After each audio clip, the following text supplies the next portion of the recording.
Welcome to Expo Dubai 2020 KZN Trade and Investment Seminar. We are going to start the session now. My name is Sihle Mkhize. I'm the Deputy Director General responsible for industry development and business regulations within the Kwazulu-Natal Provincial Government Department of Economic Development, Tourism and Environmental Affairs. My colleagues will be flighting the agenda for the session so that you will see the agenda is being flighted. It's not going to be a long seminar. We are aiming to be finished by 12 noon South African time today. Let me start by indicating that we are delighted to be hosting this seminar through this platform. As you all know that KwaZulu-Natal is the second largest province in South Africa, both in terms of population and also in terms of GDP contribution. But we are the first when it comes to beauty, the climate, and the elegance. But I've got quite a number of speakers here who will be sharing more about the province of KwaZulu-Natal, and will also be flighting a video that will be showing you about the province. As you will see in the agenda in the session one, I've just welcomed each and every one of you.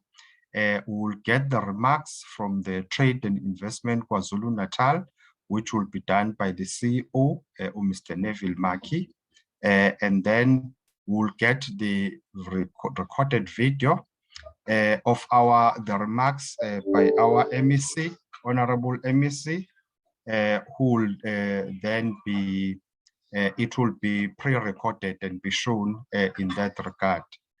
And then we'll have session number 2, which will be starting as exactly at 10 a.m. And it will be ending at 11.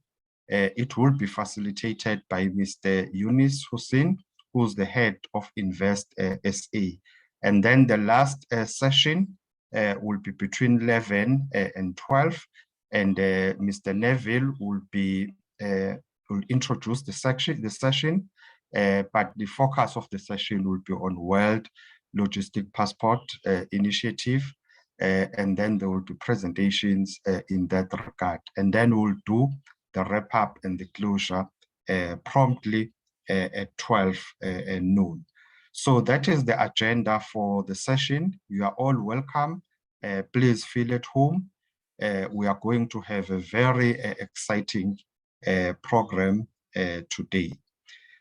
Without further ado, I've already acknowledged our key dignitaries for this meeting, starting with our Honorable MEC, Mr. Ravi Pillay, in absentia, but he has a recorded message that he will be sharing with us.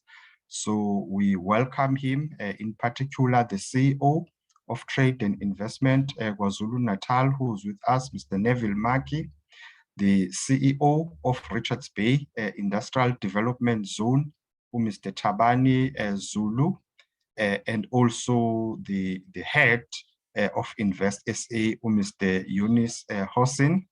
They will also be introducing the speakers at the appropriate time. So for now, I'll only welcome and introduce those people. Without further ado, we'll now move to the agenda item where we are getting the opening remarks, which will be done by the CEO of Trade and Investment KwaZulu-Natal, Mr. Neville Maki. Neville, over to you. Thank you so much, Program Director, and thank you very much for this opportunity. From the province of KwaZulu-Natal, we would like to welcome each and every one of you to this platform. We're quite excited to engage with you. As we know, we are facing bleak global economic outlook currently. Sluggish economy globally purely because of the advent of the COVID-19 pandemic. And from our side, really, it is a historic moment to build our networks between ourselves and yourselves, because from our side, it's important that we realize economic development. In his speech at the Organization of African Unity in 1963, former and late Ghanaian President Dr. Kwame Nkrumah said, "So many blessings must flow from our unity, so many disasters must flow from our continent's disunity. In our efforts to build together, we cannot underscore the value of public-private partnerships." From our side, the public-private partnerships offers new vistas of opportunity for mutually shared prosperity and development. An economy with low growth creates an environment that is unfavorable for development, making challenges to address issues such as poverty, inequality, and unemployment. Fortunately for us as South Africa, we've managed to really rise above waters and ensure that we have a resilient economy that is driven really by high levels of government as well as private sector investment. In our interventions to grow the province of KwaZulu-Natal, we are grounded by ensuring that we uplift our people, and we also invest quite strongly in the small, medium, and micro economy, because that's where a lot of investments take place. Confidence and positive economic sentiments are usually demonstrated by levels of new investments, business expansion initiatives, capital enhancement, and acquisitions of new technology. We have accordingly observed a number of companies that have undertaken a lot of expansionary programs amidst this COVID-19 pandemic here in our province of KwaZulu-Natal. And it is our aim to grow that pot through showcasing a number of opportunities within the province. KwaZulu-Natal is an important regional economy in South Africa. The provincial economy is geared towards manufacturing, agriculture, transport and logistics, the tourism sector, as well as having advanced financial and business services. Our competitive advantages lie predominantly in infrastructure, which assists in our world-class infrastructure facilities such as our ports, state-of-the-art King Shaka International Airport, which hosts one of our SEZs, 3 major national routes that really include that create the link between ourselves and the rest of the country, including our neighboring countries. Our ports are quite strategically located, with the Durban Container Handling Port really handling the bulk, I would say approximately 65% of cargo coming into South Africa and the neighboring countries, and the Port of Richards Bay handling the bulk of break bulk cargo. The 2 ports quite important for not only South Africa, but the region as a whole. Although South Africa's road to infrastructure is the most advanced on the African continent, it is important to note that there's still a need to improve on some of our other areas and some of our other road networks, which creates opportunities for those that are keen on the property development, on infrastructure development, construction, a lot of opportunities that exist in that regard. We also acknowledge the efforts by some of our state entities, such as Transnet, that operates the port facilities, that have also invested predominantly in the improvement of our port infrastructure. And you will also, I would say to you, watch this space. There will be opportunities for port development that will be coming out in the next few months. which creates an opportunity for yourselves to look at development and investing within South Africa. Ladies and gentlemen, tourism is also a major global industry and continues to expand at a rapid rate. Despite being affected quite negatively by the COVID-19, we have really seen the tourism sector diversify in terms of its product offering and really create a huge stimulus for our economy. I must indicate that KwaZulu-Natal is a tourism magnet for those that are really keen to have not only the big five and the wildlife, but adventure tourism, sports tourism, or you just want to relax at the beautiful Indian Ocean, enjoying and soaking in the sun within our region. We are living, as I've indicated, in difficult times whereby we have many stories to tell about how coronavirus or the COVID-19 has affected our lives and livelihoods in one way or the other. With extended socioeconomic implications and unemployment, poverty, and inequalities, this pandemic has really affected a lot of us and has collapsed, in certain instances, key sectors in different economies in different countries. But we are all resolute and we're going to defeat it. In fact, the challenges emanating from COVID-19 pandemic and the devastating impact on domestic economic performance are well documented and cannot be exclusively covered in my message this morning. All I need to say to you is KwaZulu-Natal is an economic jewel whose overall potential remains largely untapped. Its natural resources, strategic location as a gateway, not only to SADC, but into the rest of the continent. We have remarkable diversity, remarkable people and talent that really positions our province above board. We are here to spread the message that KwaZulu-Natal is open for business and that KwaZulu-Natal is an ideal destination for investors and traders. KZN is rising and KZN is open for business. Our Honorable MEC Ravi Pillay, is a visible supporter for business in our region. He's a South African attorney and a member of the African National Congress. And he has been a member of the Executive Council for Economic Development, Tourism and Environmental Affairs in the province of KwaZulu-Natal. He practiced law for many years. His professional life was, however, a part-time activity. His preoccupation has always been his social and political activism. He was a student activist in 1976 during huge uprisings within South Africa. And was recruited into the African National Congress in 1981. He served and led several civic, sporting, and religious organizations.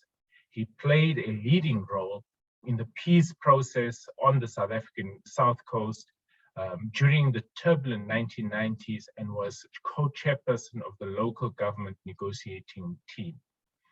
At the dawn of our democracy, our MEC Pillay, became the inaugural speaker of the Hibiscus Coast local municipality and was later promoted to become speaker of the district municipality. He was elected as a member of the provincial legislature in 2009 and then appointed as the chief whip of the ANC caucus. In 2011, he was appointed the member of the Executive Council for Human Settlements and Public Works, effectively a provincial minister for public works. In May 2019, he then became the provincial minister for finance, and then later in 2020, the provincial minister for economic development, tourism, and environmental affairs. He has been a dedicated, disciplined, and exemplary politician, head of our department, and those who he has led has really seen a true visionary. He is a widely recognized and respected leader in KwaZulu-Natal, generating much admiration and discipline from many of those who understand him as a true champion for economic development. He is a huge supporter for business, and any business that wants to invest in our region, be rest assured that you have not only regulatory support in terms of the work that we do as Trade and Investment KwaZulu-Natal, but also political support in terms of our leadership. With these few words, I would like to say welcome to this session, and I'll hand back to the program director who will then introduce our MEC. Thank you.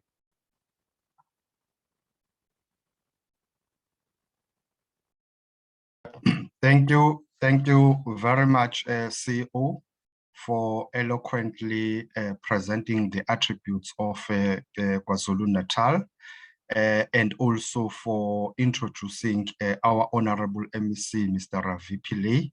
So I think without wasting much time, because he's been fairly introduced in terms of who he is, can I request for his recorded message to be played, to be flighted? Thank you.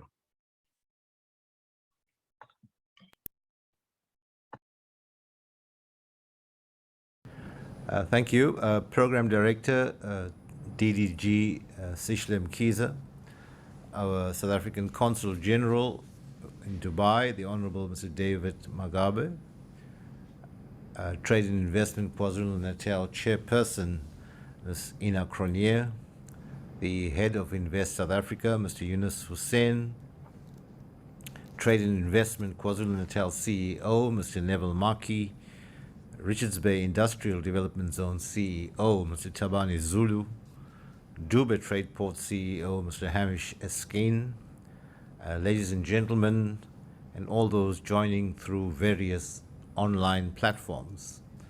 I bring you warm greetings and good wishes from our Premier of KwaZulu-Natal, Mr. Sihle Zikalala, and indeed the entire executive of KwaZulu-Natal. The Premier had planned to be part of this event, and I hope he will be able to, but in the event that he is not, I extend warm greetings and apologies on his behalf. This event is taking place during possibly one of the most difficult periods in the world's history, and indeed the continent's, although I do hope that we are coming out of it. And as the world is coming to grips with the human, emotional, and financial devastation wrought by the COVID-19 pandemic, we are now presented with an opportunity to consider mechanisms to resuscitate our ruptured economies in a meaningful and sustainable way. We are in a position to start afresh, and as such must make the most of those opportunities which present themselves. Expo 2020 is a world expo currently hosted by Dubai in the United Arab Emirates from the 1st of October 2021 to 31st March 2022. The theme of the Expo 2020 is, and I quote, "Connecting minds and creating the future via sustainability, mobility, and opportunity." Aligned to the overall Expo 2020 theme, the South African Pavilion derived the theme "Think Opportunity, Think South Africa." Under this theme, the intention of South Africa's participation is to position South Africa as a globally relevant player and a nation capable of competing with the best. And indeed, may I say that our performance by our pharmaceutical and scientists with regard to COVID-19 has been quite exceptional and enjoys worldwide reputation. We also want to highlight South Africa's capabilities as well as its strategic importance in the world. We want to highlight the country's reputation as being open for business and an investment destination of choice. And finally, we want to reinforce South Africa's position as an attractive and competitive business, investment, and tourism destination. We, as the province of KwaZulu-Natal, want to showcase our vast and diverse array of economic, trade, and investment opportunities to the world. We want to use this platform to show, which is regarded as the oldest and largest international event on the planet, we want to use this platform to showcase these talents and opportunities. We want our startup businesses and those representing the fintech, creatives, health tech, agro-processing, circular economy, green energy, and other sectors. We want them to connect with global investors, to expose them to global investors, and to unlock the business opportunities inherent in those relationships. We believe that we can give investors and visitors a true experience of what South Africa offers through virtual exhibitions that will enable visitors to engage with companies in virtual discussions. The drive is to turn the conversation about South Africa's story into potential business opportunities. Expo 2020 also aligns with the Presidential Investment Mobilization Drive launched in 2018 to generate at least $100 billion in additional fixed investment over 5 years. The DTIC has allocated for the purpose of provincial investment and trade promotion the first 2 weeks in February 2022, a platform for each agency to market and promote trade and investment opportunities. So the province of KwaZulu-Natal is allocated today, the 7th of February, as KwaZulu-Natal Day.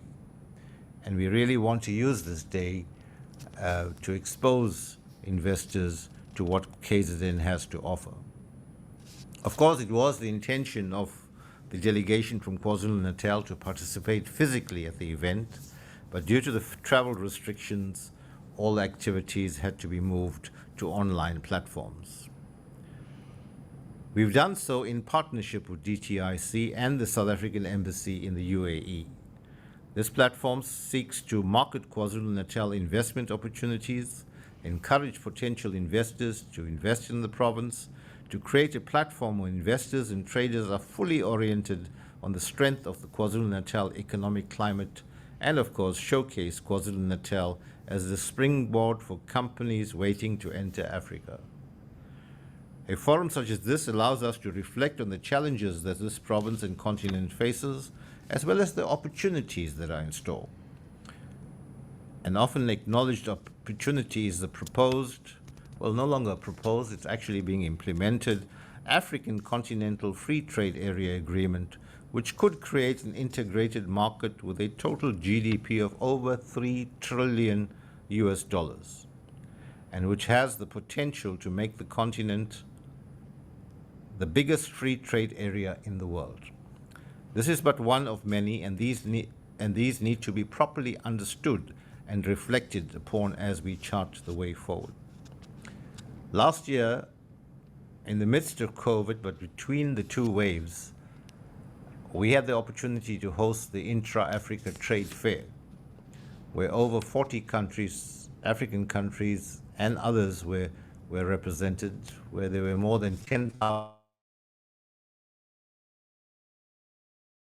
delegates over the 7-day period. I want to claim that because we were not supposed to have that Intra-Africa Trade Fair last year.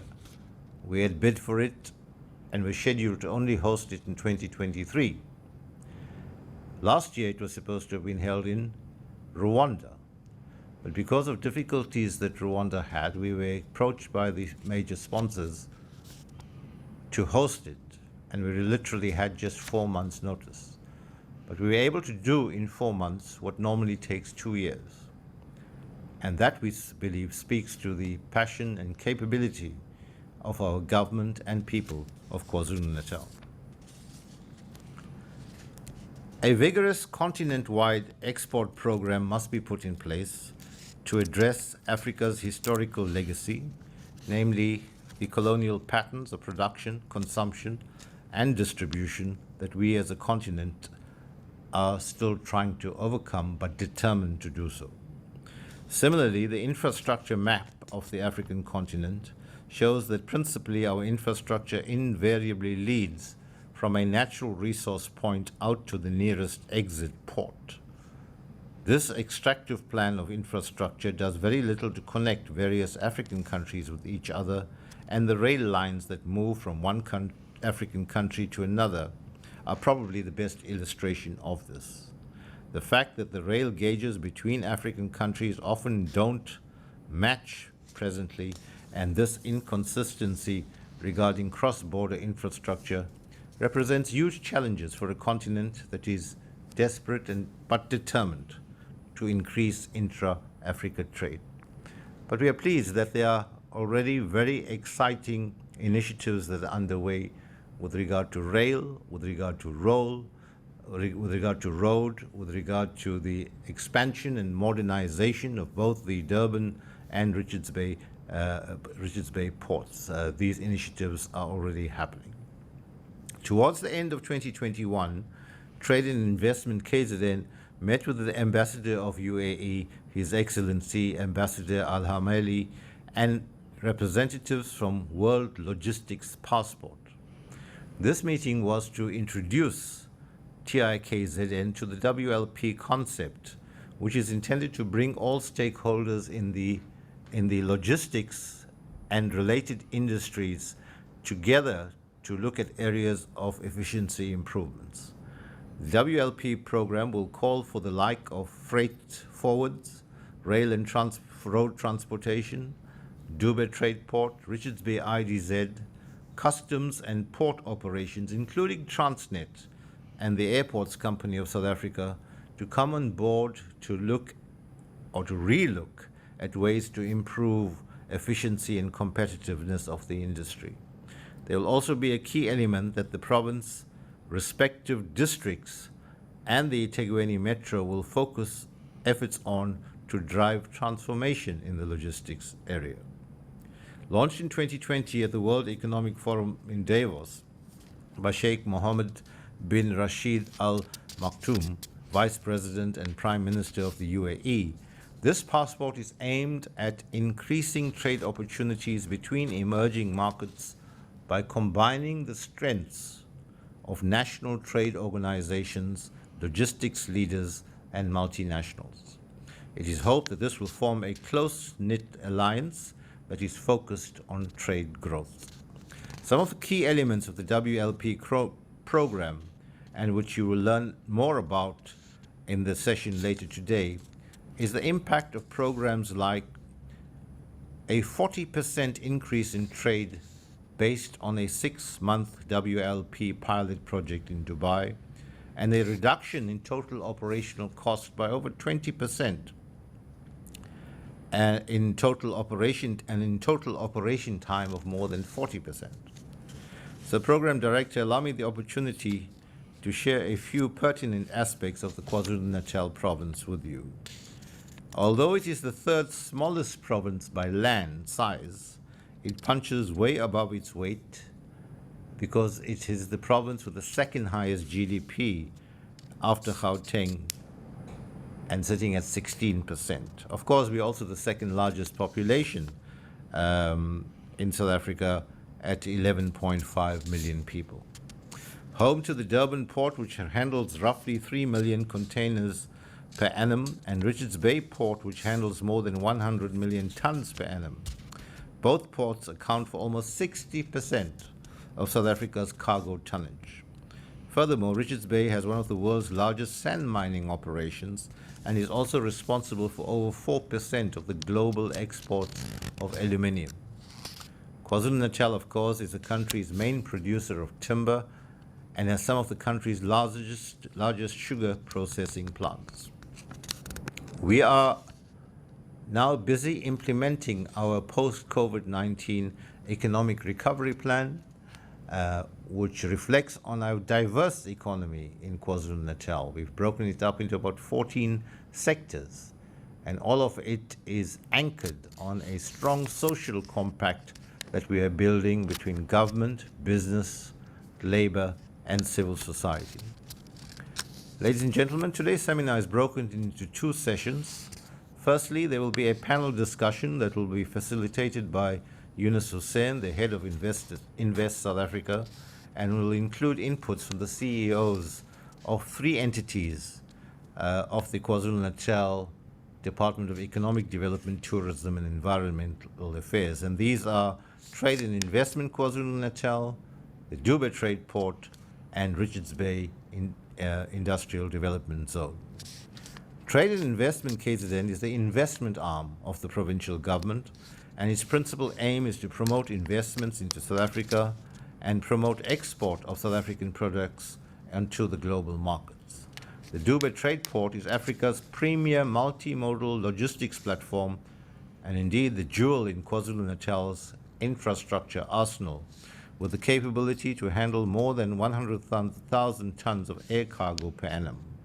It is considered one of South Africa's top 10 investment opportunities, and since its inception has attracted investment to a value of 1.8 billion rands. Located a mere 30 minutes from Africa's busiest cargo port, namely Durban, and 90 minutes from the Richards Bay Harbour, it comprises a 3,000-hectare development which includes the King Shaka International Airport. The Richards Bay Industrial Development Zone is a state-owned, formally registered industrial development company situated at Richards Bay. Amongst its many responsibilities are the development of international export competitiveness, and it does this through tax and duty-free incentives, providing world-class infrastructure and competitive input costs. It is hoped that the three inputs will provide compelling reasons for investing in KwaZulu-Natal. The next session will be facilitated by the CEO of TIKZN, Mr. Neville Markey, and deal with the partnership between KwaZulu-Natal Province and the World Logistic Passport. This session will unpack elements of the partnership between our province and WLP. Ladies and gentlemen, forums such as this go a long way towards generating the requisite momentum to turn ideas into reality, and it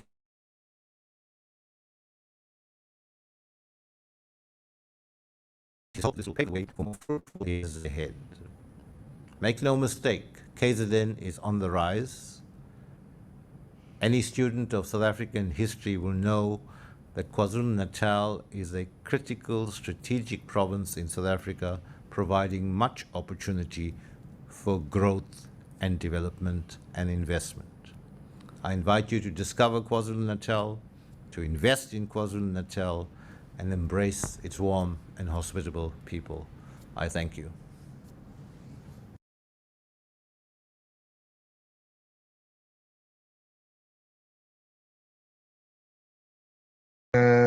Thank you very much to the Honorable MEC, Mr. Ravi Pillay, for his message of support, and also again for presenting the attributes of KwaZulu-Natal.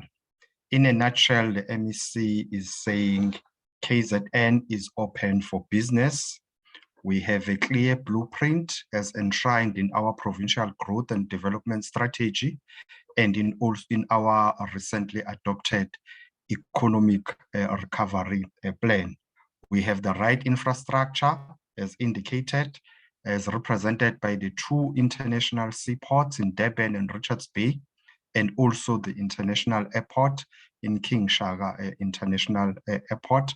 We've got roads, we've got rail, and we have really a beautiful province that you need to come and visit. We also have skills and expertise. We have a well-renowned university in University of KwaZulu-Natal, and also we've got a number of University of Technologies and Technical colleges in the province of KwaZulu-Natal. We also have institutions to support you, institutions such as Trade and Investment KwaZulu-Natal, institutions such as Durban Trade Port, whose CEO, Mr. Hamish Eskin, is with us here and will also be part of the panel. We also have Richards Bay Industrial Development Zone. The CEO is here, Mr. Zulu. We also have other institutions such as Tourism KwaZulu-Natal. The MEC had requested that after his speech, let us also flight a video that is showing tourism attributes of the KZN. We'll be doing that shortly. We also have key institutions that will support you financially, such as the KZN Growth Fund and also Itala Development Finance Corporation. I'm sure during the next session, the panelists will talk about those institutions and the support that they provide. Without wasting time, can I request that we flight the video on tourism as per the request of our Honorable MEC? Thank you.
Thank you very much for flighting the video. As you will see in the video that it's showing all the tourism products that we have in KZN as aptly shown in the video that has been flighted.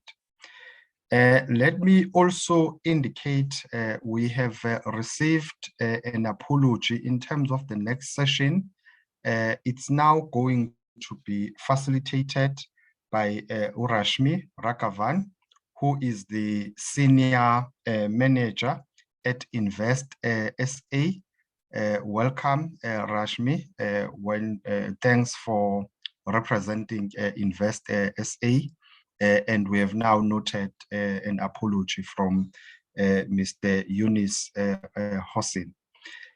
Before we move to the next session, I would like to go back to the CEO of Trade and Investment KZN, Mr. Neville Maki.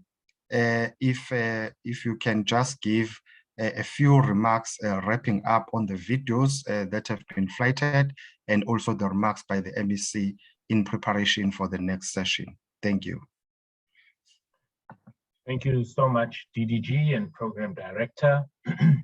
Thank you for the opportunity to come back and indicate that from KwaZulu-Natal, led by our political leaders, our Honorable MEC Ravi Pillay, as well as our Premier. Our region is quite diversified, as you would have seen. And in our next session, we'll be specifically looking at showcasing the opportunities and engaging really in terms of those opportunities to potential investors globally. As Trade and Investment KwaZulu-Natal, we are the official investment promotion agency for the province.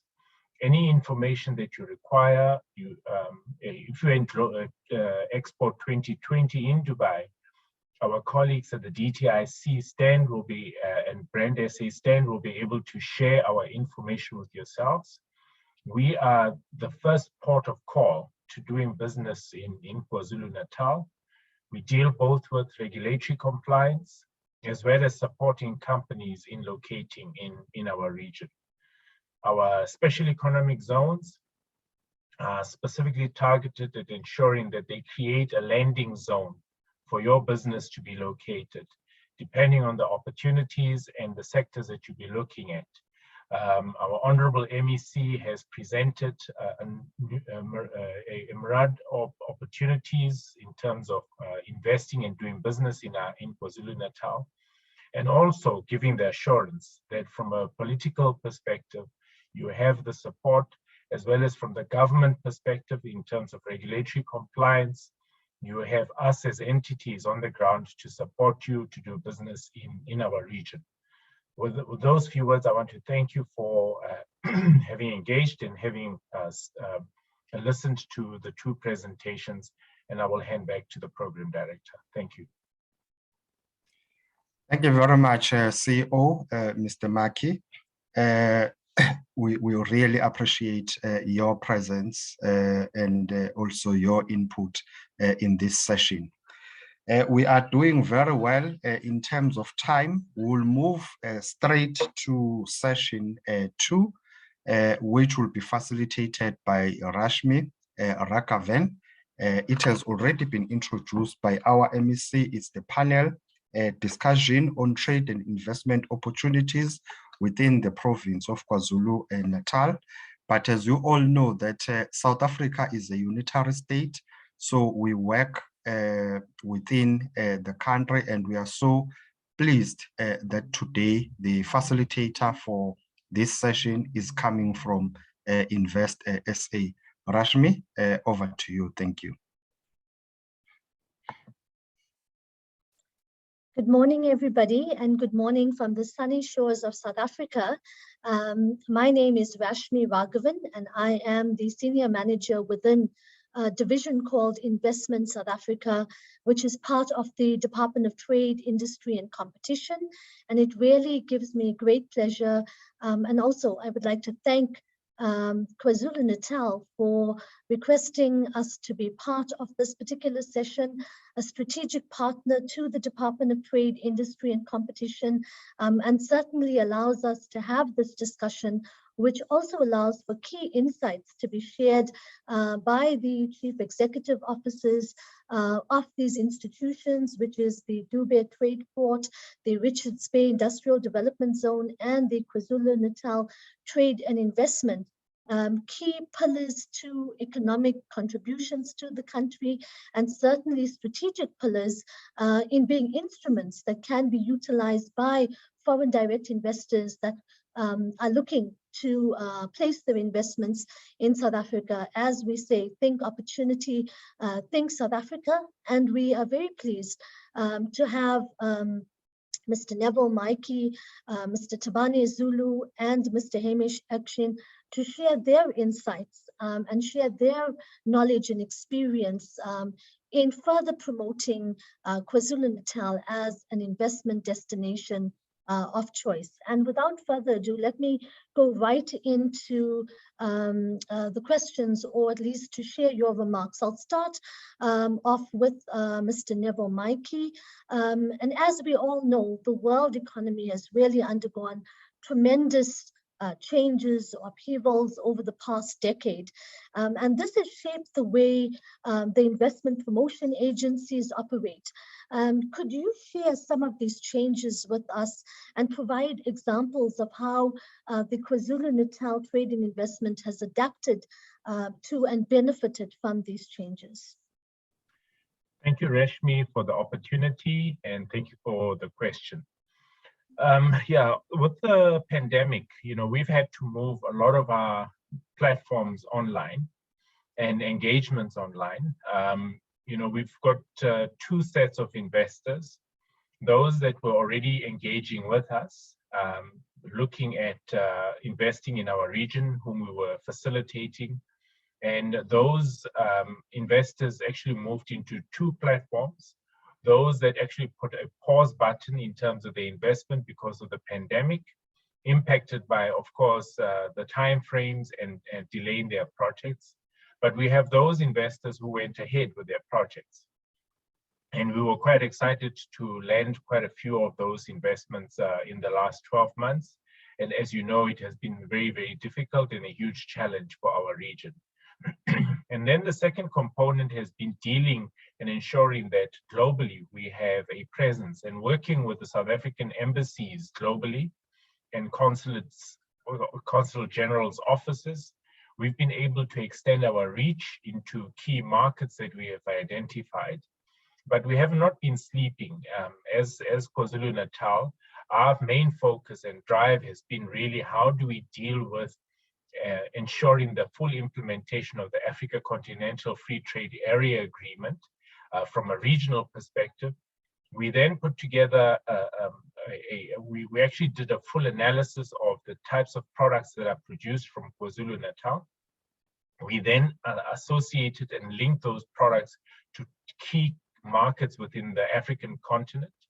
And we have then produced an export opportunities manual that identifies products from KwaZulu-Natal that can be exported into the continent, and opportunities for products to be manufactured from our region to be exported into the continent. So it makes it easier for investors wanting to come into our region and invest, that we're able to then guide you as to which products and which manufacturing opportunities exist.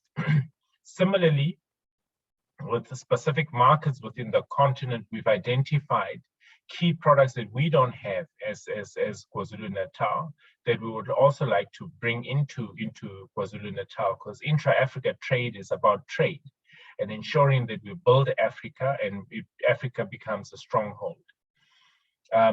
As a result of this, we've actually seen a huge uptake of opportunities by different companies from different markets, for us, a lot from Europe, some from the Far East, and a handful from the Americas, who are now actively engaging with us in terms of these opportunities with the intent of setting themselves up in our region for the purpose of exporting into the continent, taking advantage of the Africa Continental Free Trade Area Agreement. Thank you. Thank you, Mr. Markey. And what we can see is that, agility, resilience, adapting is critical to these changes that have come about. And so with that, we now move to Dube Trade Port, and this particular question is for Hamish. When the Dube Trade Port was initially established, it was hailed as a multimodal logistics complex to rival the best in the world. How would you characterize your performance thus far, especially considering the fact that Africa now has numerous gateway provinces and similar complexes stretched across the coastline? And what have been the most significant, or which are the most significant trade routes on the Dube Trade Port horizon? And does the Middle East feature prominently on it? And if not, why not? Thanks, Rashmi. I'll answer that question in two parts. On the first answer, you must remember when we set out, and that is still very much our objective, to be a predominant and leading world-class logistics platform. We did it on the basis of a 50-year master plan. And in fact, when we did that, it was the late 90s and the early 2000s. We studied many other parts of the world, but interestingly spent a lot of time in Dubai and looked at how they were going about a very similar journey, which we've seen ourselves unfold over the last 20 or 30 years. And I think the key principle has been, you've got to get your basics right, break it into achievable phases, and make sure that each phase builds onto the next. So where we are right now is we've just finished our first decade of operations. So we literally started from scratch. The objective was to build value from our cargo terminal and to place it within the broader framework of South Africa's logistics network. And I think very much to date, we've achieved that. We operate that terminal. We've moved over 140,000 tons of cargo in that time. And other than for the COVID period, have been achieving double-figure growth. And we've just redone our cargo strategy to build off that. Our second was to create a sense of place in terms of our industrial precincts and zones, remembering that there was no such footprint in this part of the city, in this part of the province. We've now successfully completed phase one. We're fully occupied. We've got a range of companies from big multinationals such as Samsung all the way through to small and medium-sized domestic companies. So we've created the manufacturing complex that we wanted to give us that momentum. And we've now just completed all of the bulk infrastructure for phase 2. So it's one phase building off the next. So our phase 2 is double the size of phase 1. It opens at the end of this month, and we've already managed to attract 200 million rands worth of investment in manufacturing into that zone, with another 2 projects coming before the end of the financial year, and a target of 5 billion rands of private sector investment in that zone within the next 3 to 4 years. So all of these contribute to unfolding that 50-year master plan. So all of this is based on a 50-year master plan, phase after phase. Similarly, we're accelerating in Durban City, where we are building a new 10,000 square meter building to take advantage of the innovation space, but startups, laboratory space, industry support that's required for our manufacturers and trade zone 2. And following from that, we've had extensions to our mandate. We've bought a lot more land to create a greater platform to be able to get that vision going. I think where we're focusing on as well is ensuring that we stay up to speed and very integrated with those exciting changes that are happening in the Port of Durban, and the logistics network that connects us to Gauteng and to the African continent. Because the ultimate vision of Durban Trade Port wasn't just about us and the airport, it was about how we added value and how we were a component of the ports of Richards Bay and Durban, and Gauteng as an economy and the regional economy. So I think, other than for the variety of challenges we've had to navigate through, COVID being the most recent, but quite slow economic growth and ups and downs of the last decade, I think the vision is very much in place and holding. In terms of where we're going, in terms of our markets, Durban obviously being very much a multi-user port. You know, by sea we are connected with the world, and South Africa has a very diverse trading environment. As Durban Trade Port, our air connectivity is predominantly through the Middle Eastern hubs, Dubai and Qatar being those 2 lead hubs. And then we also connect on, and we're rebuilding our network into the continent. So our regional connectivity into places like Harare and Mauritius, Lusaka, Gaborone, Windhoek, and beyond. And then into our core established markets. You know, you would know that we had the British Airways flight direct into the UK. That is a long established market. But I think in terms of our approach, we see growth happening all over the place. We've seen a lot of growth happening from the US, and obviously always from the East. So I think those are routes we pursue. But I think the Middle East, both as a hub and a market, is becoming a very clear focus for us, simply because we're connected by daily flights on an 8-hour connectivity directly into those markets, which raises huge opportunities for trade and for bringing that trade the other way and into the regional market. So I think those are my responses to those initial questions. Thanks, Rashmi. Thank you. Thanks, Hamish. And what we see to all those that are on the session itself is that certainly a number of factors impact on investing in the country. And certainly KwaZulu-Natal, based on what you're already hearing, is, you know, the access to market through our Africa Free Trade Continental Agreement, connectivity being a critical element, and of course the special economic zones being an instrument from a location point of view to be able to place your investments in the country. And all of these can be seen through the sessions and through the session that we've had. So our next question goes to Mr. Zulu, who is the CEO of the Richards Bay Industrial Development Zone.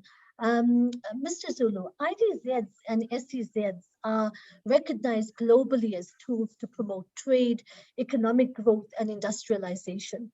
How has the Richards Bay IDZ fared to date, and what have been your biggest challenges and successes thus far? Good morning, Program Director, for this session, and thank you very much for this opportunity, Rashmi. And let me also extend my greetings to the DDG Mkhize and my colleagues, Hashim and Neville. Yes, indeed, this instrument has been of fundamental importance for trade and also for economic development. I think since the establishment of these SEZs, particularly with reference to Richards Bay Industrial Development Zone, we have seen some positive economic spin-offs that have resulted into major projects that are currently underway within our environment. This has resulted in attracting some very big investors in the world.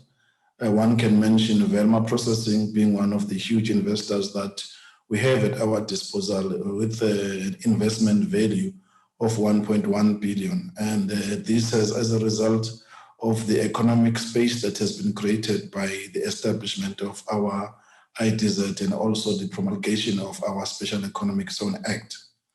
This is of paramount importance because in this process, we are able to create jobs, but also the competitive advantage of our existence environment has also created a conducive environment for potential investors to look into Richards Bay as one of its strategic partnerships in the world. This has resulted in the creation, for example, of jobs, which is a paramount challenge for our country. As you know, that even before the situation of the pandemic took its place in our country, we're already in an economic recession, and that on its own was beginning to create challenges with jobs. Just for example, with just this project, Velma Processing, which we have done with the investor, we have created 300 construction jobs, and it is anticipated that at the end of this particular project, when the plant is completed and the production process is starting, we'll also be in a position to create permanent jobs. About 200 permanent jobs will be created. So that's the positive side of the SEZ. Of course, this goes without challenges. In some instances, you find that the regime that has been created, the incentives regime, has not been utilized quite effectively by our investors, or at times we have failed to create a conducive environment for them to benefit from the tax incentives that are expected to be functioning within the SEZ Act in terms of our attraction of investors, but also as part of making sure that you retain the businesses and investors that are now operating within your environment, which is a very important point from a business retention point of view. But we are busy trying to unlock those challenges. From our experience, another challenge that we have identified is the land acquisition processes. At times, because of our stringent rules and regulations to acquire land within the zone, it takes too long, and some of the investors are not necessarily patient to wait that long. We've identified that, and we're looking into a much more conducive strategy that will unlock the land acquisition process much more quicker than to delay it in terms of attracting and keeping our investors within our zone. One of the delays that we have also identified as a challenge, which I think is also manageable, is the high cost of doing business within our environment. But this was mainly triggered, as you will know, Program Director, by the issues of load shedding and at times the high cost that our potential investors are subjected to in terms of the services that they need. Be that as it may, one is quite excited that we already in our pipeline have some very big investors who would like to use the energy strategy that we have by providing gas to power and trying to also get rid of a coal-based approach in terms of our supplying of energy in particular. And we hope that if we can create a conducive environment for such services to be provided within the zone itself, that will reduce the high costs that some of the investors are quite wary about when they want to invest. But all of these challenges are not without a reaction strategy that we are putting in place to make sure that we continue to create a conducive environment for investors. We have now put in place what we call a business retention strategy. Amongst the issues we're dealing with is how to reduce cost of doing business within our establishment. So in a nutshell, that's how Rashmi, we're dealing with our issues since our establishment. I hope that answers some of your questions. Thank you, Mr. Zulu, and thank you for those insights. And it's important that, investors out there understand, the different dynamics, and also understand how governments and the various strategic role players are coming together and working together to be able to provide that conducive environment for attracting investment into the country.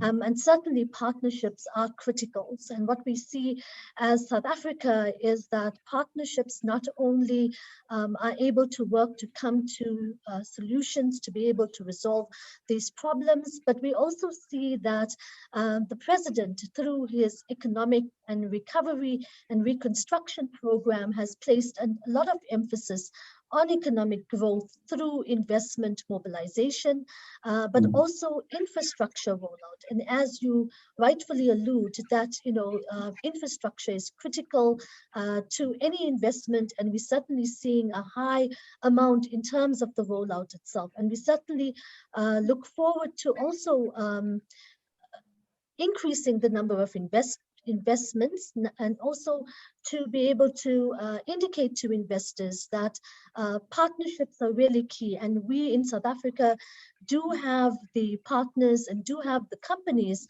with the capabilities and capacity to be able to partner with these overseas companies, work with agencies like yourselves to be able to place those investments and access really the world itself. So I move back to yourself, Neville. There's every indication, and as you've alluded to earlier, there's every indication that in the developing world, particularly Africa, it will be experiencing an investment surge to compensate for the challenges over the past 2 years. What is the KZN investment strategy to compete for these new investments that will undoubtedly emerge now that the COVID pandemic is certainly starting to see a different light of day itself? Thank you, Reshmi, for the question. Yeah, the world of the attraction of investments, you're quite correct, is a very competitive one. But we have looked at our value proposition as our region, and most of which my colleagues have alluded to. But I'll just touch on some of the areas again, and forgive me for re-emphasizing some of these opportunities. One of the things that we've had to look at are the key sectors that we are driving as a region: chemicals, plastics, rubber, wood, paper, pulp, footwear, clothing, textiles, automotive, capital equipment, pharmaceuticals, agriculture, and the list is not exhausted. What we have seen also with the advent of COVID is that the agricultural sector has really, agriculture and pharmaceutical sectors have really come out to the top, because those are the two sectors that were not affected quite exponentially by COVID. They fell under essential services. So agriculture is a very strong sector and represents a huge opportunity in the province of KwaZulu-Natal, particularly the fact that South Africa's fresh produce and processed foods exports are really amongst the most competitive in the world. And the second part really is on our doorstep. As I've indicated earlier, the African continent, large untapped market of over 1 billion consumers. And really for companies not to take advantage of this at the advent of the Africa Continental Free Trade Area Agreement, then you would be losing out. You're cognizant of the immeasurable global marketing opportunities offered really by a myriad of countries. But in essence, as a province of KwaZulu-Natal, we're saying in terms of our logistics sector, we're quite strong in terms of linking you up with the rest of the continent. Over the years, the KwaZulu-Natal government has undertaken various projects to ensure that we position KwaZulu-Natal as an economic destination of choice. And that has really assisted us in ensuring that we continuously implement a range of intelligent transportation systems to maximize effective transportation from linking our city as well as Richards Bay. We've got KZN has two of South Africa's largest seaports, the port of Richards Bay and the port of Durban. And incidentally, the port of Durban is the third largest container handling port within the African continent, and very, very strategic. And of course, where Dube Trade Port is, King Shaka International Airport, and with Dube's cargo handling facilities, handling time-sensitive goods into global markets, which my colleague will speak a bit more about. And KwaZulu-Natal really has become a very vibrant and innovative province, strong ICT sector, which uses innovative approaches in order to ensure that we leapfrog in terms of development, particularly in the sector as a region. As KwaZulu-Natal, we've also become very efficient in terms of our banking systems as part of South Africa, and that we really boast vast prime industrial land along the coast and further inland that is designed to assist investors who are wanting to have a soft landing area.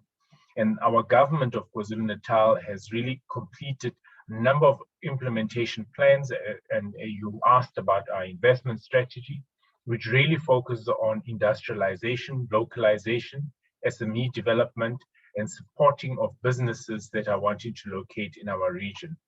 We are putting together, and in partnership with some of our municipalities, some of our incentive programs, over and above the ones that are offered at a national government level, that really will seek to support in companies that are wanting to invest in our region. Some of our, just concluding my remarks, the province has some of the highest opportunities in terms of the generation of renewable energy. As my colleague CEO from Richards Bay IDZ has indicated, we've had challenges in terms of energy, but it has created opportunities for those that are wanting to really get into hydrogen generation for it to generate electricity. We are currently developing a strategy related to that, and investors that are within that sector will be very keen to speak to. KwaZulu-Natal also has different cultures, different cuisines, which makes it really very different.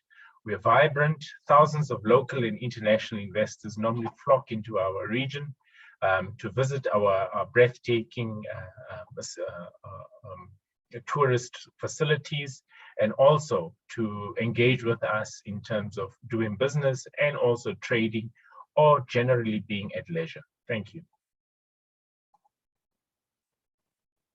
Thank you, Neville. And certainly a number of emerging opportunities that we can see from those comments, and world-class infrastructure that we have as a country and that's placed in the province of KwaZulu-Natal. This brings me back to Hamish. So one of the targets that the Dube Trade Port set itself was to become Africa's first green aerotropolis ports in the developing world. How would you have responded to these, and what would you say are the most crucial lessons that have been learned in this process? So really, are you still on track to meet this target, and what will differentiate it from similar initiatives across the world? Thanks, Rashmi. You know, if you look back over the last decade, you know, and just recently, you know, the green and sustainable element of zones has now almost become part of our common thinking.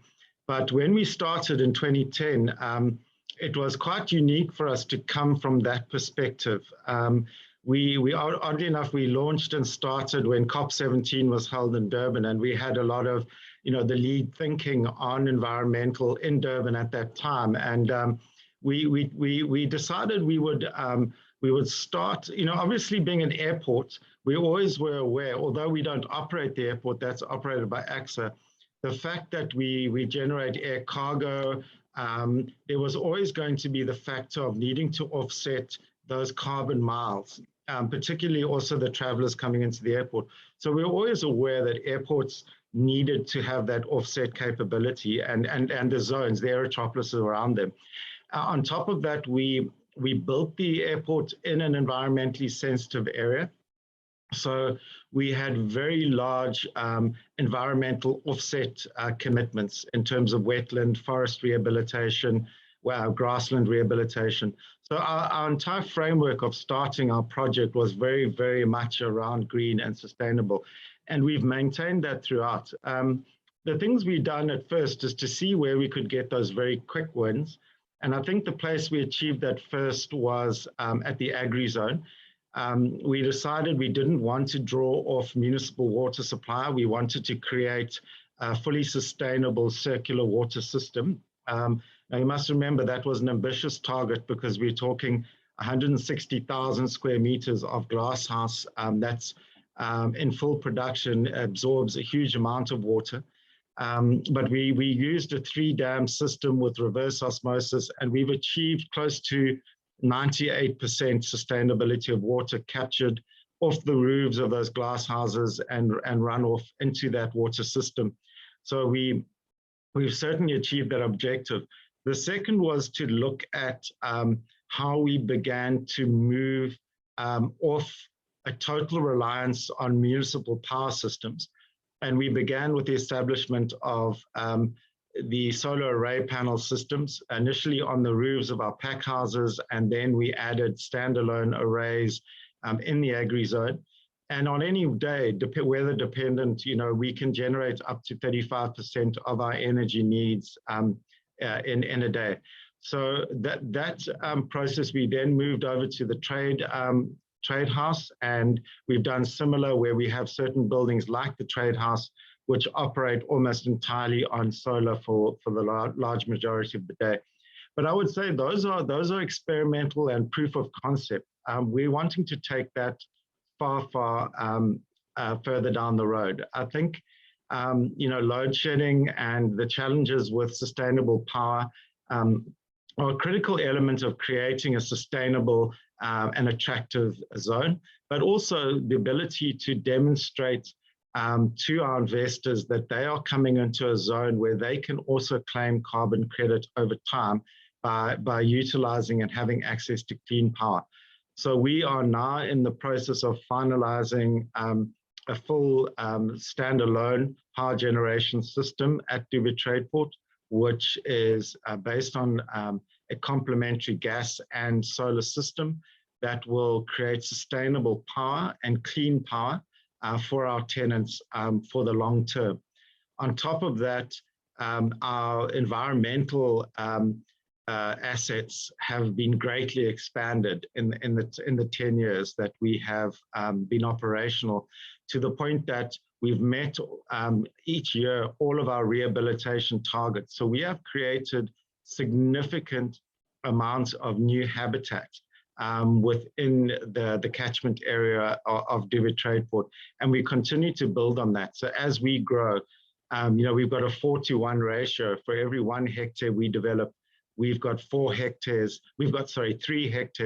of rehabilitation land, wetland that we've got to reestablish.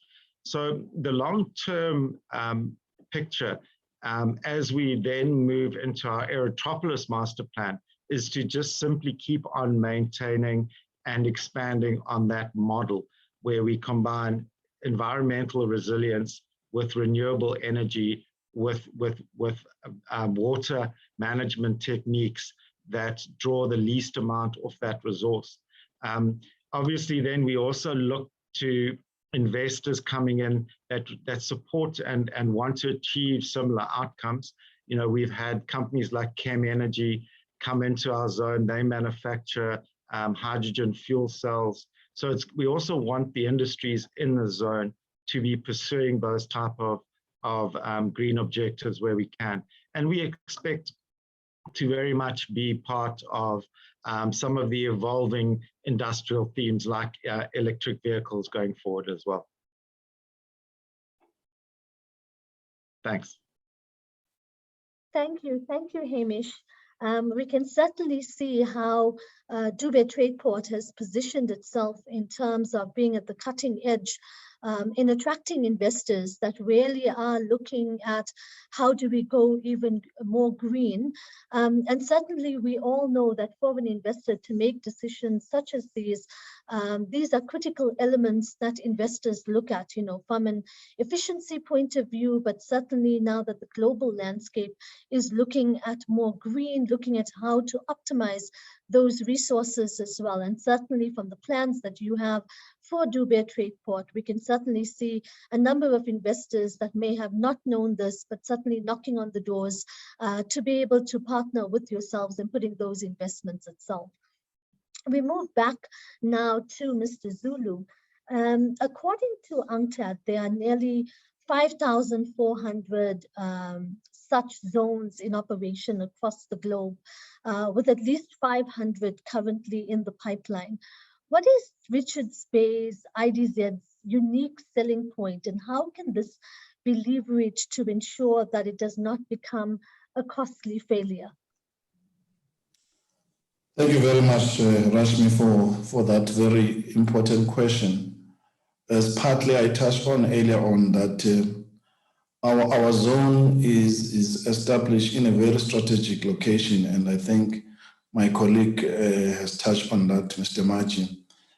We are a port that is operating within the seaports, and we have established a very strategic relationship with Transnet, which is in charge of the 10 NPA Ports Authority.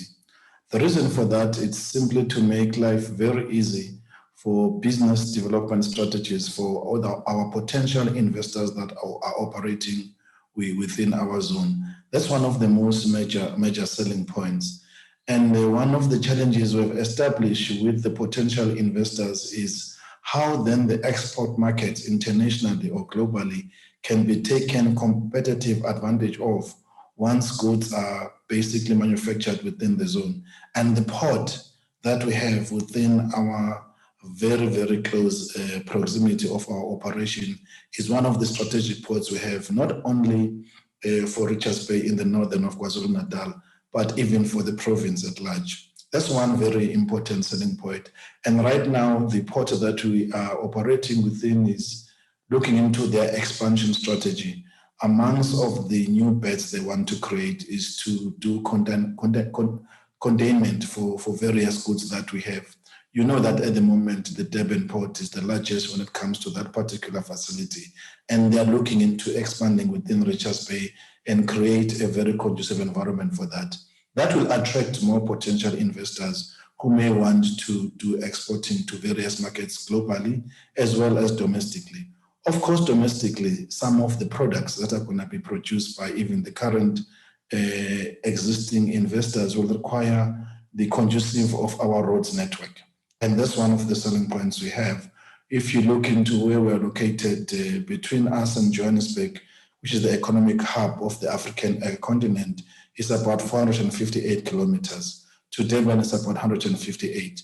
Now, our roads network are also a very strategic area of focus. Transport and logistics in any form of investments where there will be manufacturing of products and the distribution networks becomes a very strategic component to look into. And the road networks we have are also playing a major role. One of the things that have not been taken advantage of since the dawn of our democracy is the railway systems. I'm very happy that the Department of Transport at national level has decided under PRASA management to prioritize our railway networks. And Richards Bay does have in existence those rail networks which we are going to be using as a competitive edge of transporting goods and services. But on top of that, it's not that we do not have an existing railway system. We do, and we're using it, but we want to expand on it. We want to make sure that it is conducive enough to transport our goods and services. So the point I'm making is that the usage of our roads networks, port networks, as well as the zone within which we operate become the selling points for what we want to do. It is in that context that we have decided to establish a very strong collaboration with our partners, in particular the city of Mhlathuze in the provision of services, because they'll play a very important role for authorization of some of those activities. But most important to us is also our relationship with Transnet. As a result, we have a very operational memorandum of understanding between the three parties, which is Richards Bay ITZ, City of Umhlathuze, and the Port Authority of Transnet. We are doing this to make sure that we continuously create a conducive environment for our potential investors to do the work and to also transport their goods much more effectively and efficiently, both at the domestic and global markets challenges that we have. Thank you. Thank you, Mr. Zulu. And we see critical, again, to this investment landscape is really the building block or building on the world-class infrastructure that we already have in place, making it more conducive for investors to be looking at these zones for their investments itself. We come back to you, Neville, with our next question. So the recent pandemic has certainly brought about a number of changes and tremendous upheavals, which has made it difficult to attract investment. In addition, KwaZulu-Natal has also experienced unrest, which has made it also particularly challenging in terms of having investors become more cautious in this particular climate. So the question is, what is KwaZulu-Natal doing and planning to do in order to retain the existing investors and also attract new ones to the province? And I know that you've touched on the sectors to be able to attract for this aim, but if you could look at indicating those prioritized sectors that you are looking at in the near term, middle term, and long term. Yeah, thank you.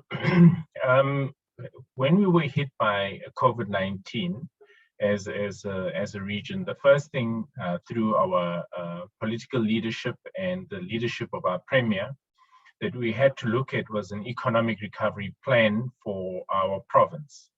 And there was an aggressive approach in putting together the recovery plan. And that recovery plan was done in partnership with the private sector.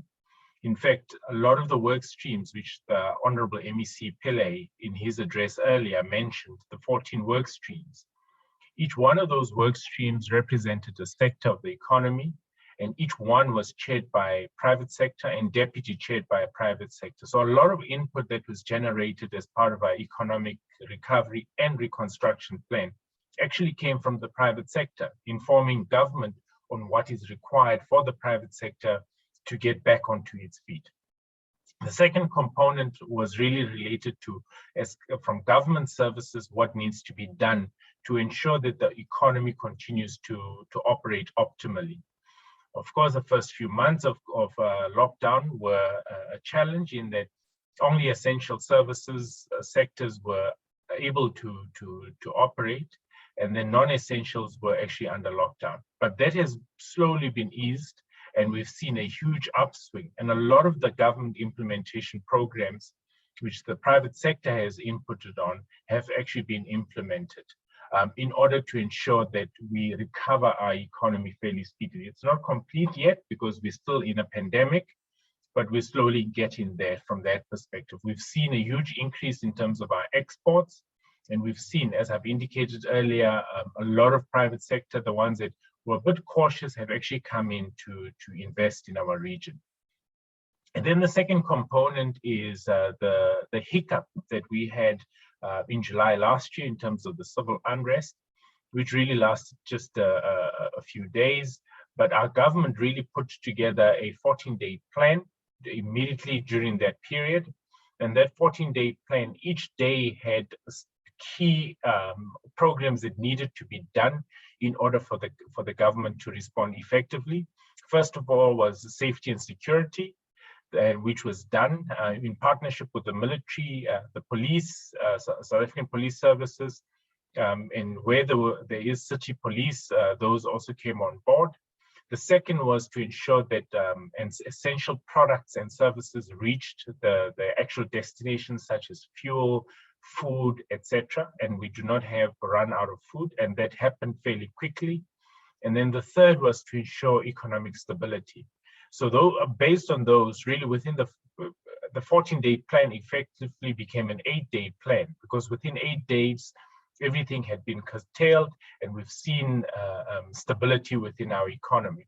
Since then, there have been pockets of threats, which through our political leadership, through our Premier and our MEC, they've been able to ensure that from a response perspective, there is adequate response in that regard.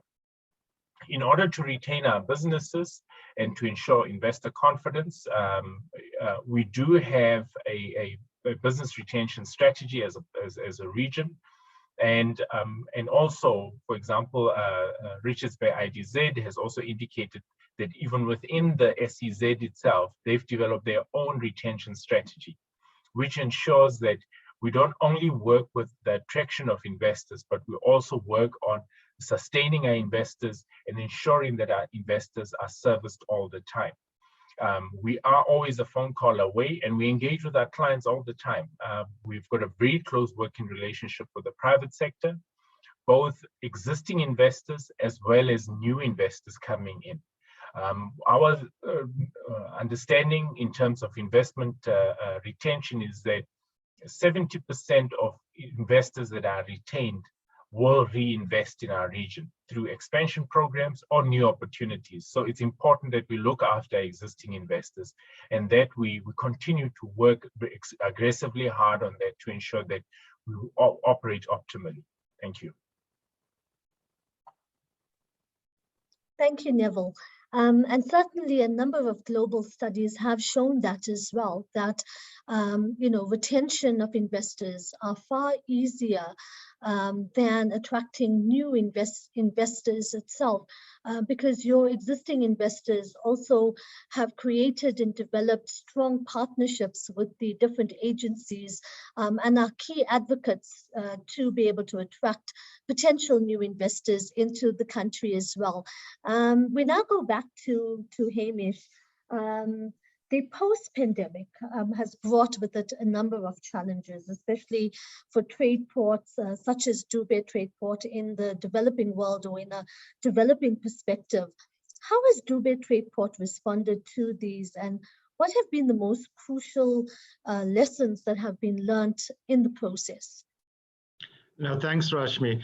I think, what Neville's just been saying and what you amplified was our first response as well. And it's important, and those first days of COVID, just to reflect back, were all about trying to establish what kind of impact this unknown environment was going to have on our existing investors, and working with them and ensuring that the actions we took on lease terms, on all sorts of things, was in support of maintaining their businesses in the zone.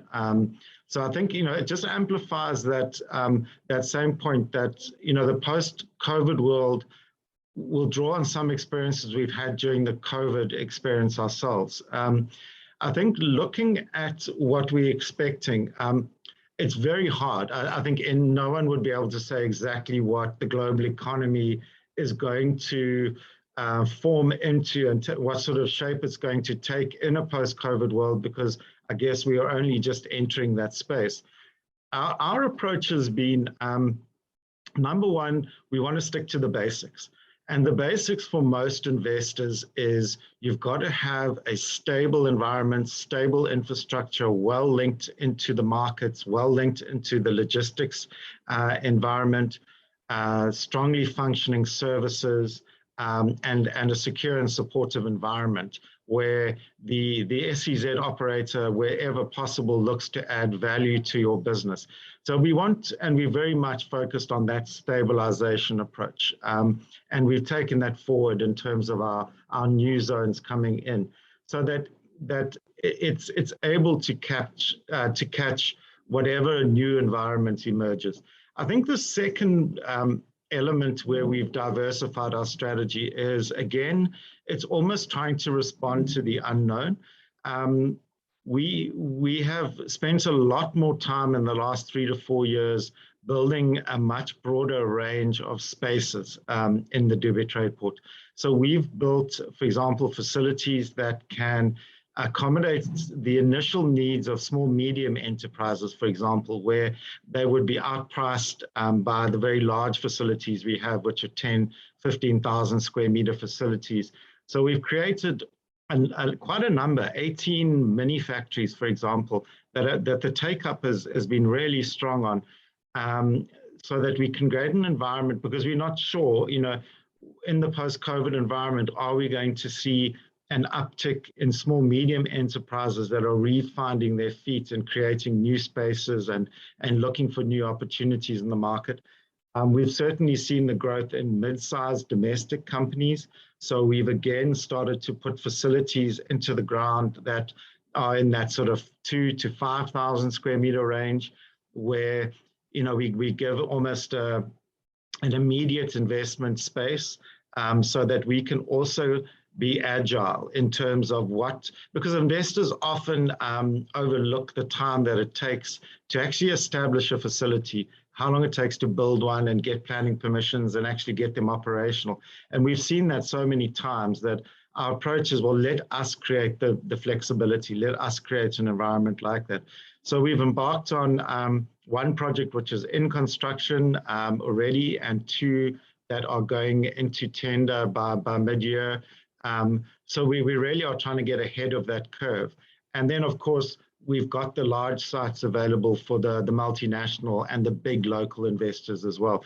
So I guess our response is to create as a wider set of places to invest and opportunities to invest, from everything from small and medium companies all the way through to big multinationals, because it's very hard to read and also to understand the needs of sectors, I think. And maybe I'll finish on that, is that we've done a lot of, we being a high value zone, a lot of our manufacturers require quite sophisticated levels of infrastructure support. And we've looked at what those mean in certain sectors like the pharmaceutical and healthcare sector. And what I spoke about earlier on our sustainable energy, what we've done is expand that plant to be able to do cooling and heating and steam and water purification and effluent management that is able to add value to and become attractive to sectors like pharmaceuticals. So it's really putting in place as wider catchment type of environment to support the widest array of different investments, simply because it's not clear at this stage exactly what the post-COVID environment will look like. And I guess partnerships, working very closely with other SEZs, with DTIC, with Trade and Investment, KwaZulu-Natal, national, provincial government, to play our part in going out there and making sure we can find those investors and land them in the province. Thanks. Thanks, Hamish. So what we do see is that there's not just a diversity in terms of strategy, but certainly diversity and agility and flexibility coming out in responses to investors. And these things are actually critical to investors, because each investor requires a different strategy based on their needs itself. And so we go back now to Mr. Zulu. Some IDZs and SEZs have been remodeled to look beyond manufacturing to attract more investments, with some focusing on new industries such as high-tech, financial services, or tourism. Others are targeting environmental performance, science, commercialization, regional development, and even more urban regeneration. What has been the Richards Bay Special Economic Zone strategy in this regard? Thank you very much for that question, Rashmi. Indeed, we live in a very dynamic environment that are not static. They change over time. And if you want to attract investments that are sustainable, you've got to move with the environments as they change. Our strategy has been to relook into different opportunities that are created by the elements that we have identified. As I indicated earlier on, one of the areas we've identified in our energy strategy perspective is to move more towards the solar and green hydrogen as one of the great opportunities that exist within the zone and create a conducive environment for that. As a matter of fact, we have also created within our engagements with our potential investors a space for them to look into new technologies for energy so that their services are not interrupted by any potential disruptions, either through load shedding or limited water supply. You'll also understand that some of the investors are very heavy utilities of water. We are also looking into different forms of using ocean water, for example, and make it usable for the industries that are very heavy in the usage of water. And we have allowed new modeling of how best we can use water so that we don't rely mainly on the services being provided by our city, because that can also create a restraint in terms of continuously doing their manufacturing. So we're looking into water utilities. We're looking into new models of delivering water in a much more less expensive way and still achieve the same business objective within our environment. I must indicate that in our pipeline projects, we have been very fortunate that some of the potential investors, which is more than 5, are focusing into gas to power, which is also a shift from coal-based supply of energy into gas. And that on its own is becoming a game changer within our environment. The board has looked into some of these applications we have received, and we are encouraging that, again, let us not be reliant on the very conservative orthodox method of providing energy through a coal-based approach, especially because Richards Bay also has an advantage of a very conducive weather for such type of technologies.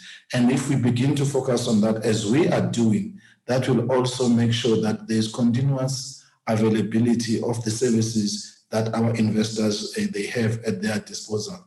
But we are also trying to look into new different types of road networks that will create a conducive environment. We have a very big challenge in terms of our networks, the tracking systems that we have, and we're working very closely with the relevant institutions that are responsible for that to begin to relook into our road networks and begin to get out of the box and think differently in attending to those particular matters.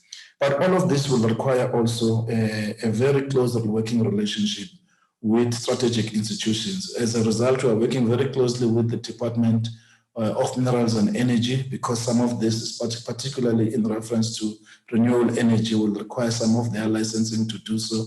We have also created a very close working relationship, as I indicated earlier on, with Transnet, because port will always play a very important role in terms of introducing new technologies, new mechanisms that will make the flow of the goods and services that are being manufactured into different domestic and international markets. And that will also assist us in looking into new approaches. We have opened up those kind of discussions with relevant institutions, and we're also opening up with the new investors that are coming on board.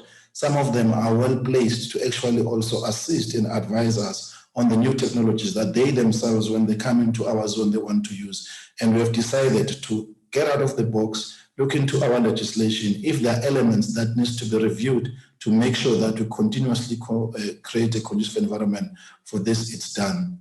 But also, as I've referred to earlier on, our business retention strategy is meant also to create a bouquet of various offerings, which will make the work of our investors easy. So we're not focusing on how historically this has been done, but in our bouquet of product offerings within the zone, we are also opening up to say what new product offerings from a business retention strategy point of view we can make available to our investors. Then that will address two things. One, it will make their operations much more efficient and effective in their production line. But two, it will assist us to make sure that the business that has been created in our zone is retained for a longer period.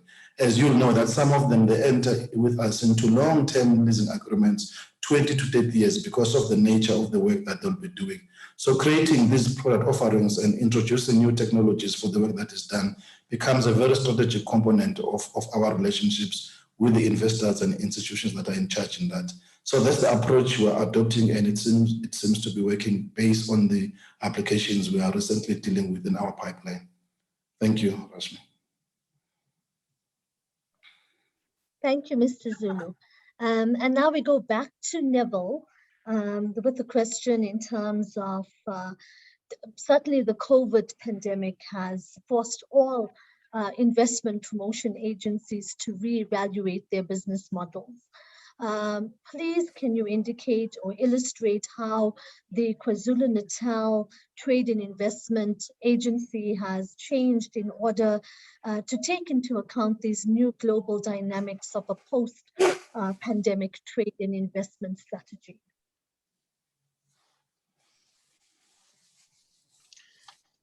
Thank you, Reshmi, for the question. I think a lot of as an investment promotion agency, and this we have seen also as part of the different agencies, that we've had to diversify in terms of how we deal with post-pandemic strategies. The first part of our plan was to ensure that we effectively work with our domestic investors. A lot of our domestic investors have always had a huge challenge in terms of access to finance. So we've brought the financial sector quite close to us in terms of ensuring that we have a closer working relationship between the project promoter as well as the funding agencies, so that we speed up the process of our clients in actually investing in our region. The second component has been to, of course, maximize on our online platforms in the marketing and the positioning of KwaZulu-Natal as a region. And that has yielded quite a lot of positive results in us ensuring that the region of KwaZulu-Natal is not quiet in the world stage. We're able to still showcase our opportunities and demonstrate the fact that we as a region are quite resilient and we are ready to do business. And then the last component of our strategy was really to ensure that we maximize our relations, not only with our business networks, but also with the diplomatic corps. Because what we found is the diplomatic corps assist in really spreading the message about South Africa. Spreading the message and engaging with their respective companies in their regions to explain to them on where opportunities are and how to invest in our region. So the first part really was led by our political principle to ensure that we maximize on that, where we brought the diplomats to KwaZulu-Natal, took them on an excursion and showed them key opportunities for investments, both in tourism as well as in manufacturing sectors. And that really yielded a lot of positive results. So that's how we've had to diversify. But post-COVID, like my colleague CEO Hamish said, it's planning for the unknown. It's business unusual, and we've had to really adapt and become agile in this space of doing business. Thank you.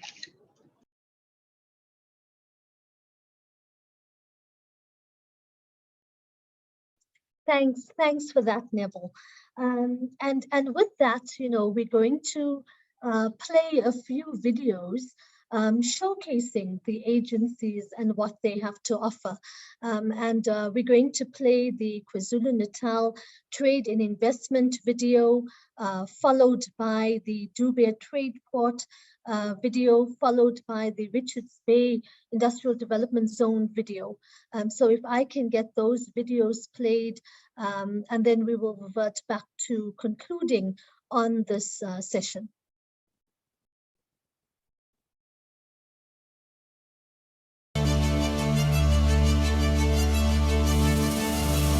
KwaZulu-Natal is an enticing, sophisticated, and spectacular destination.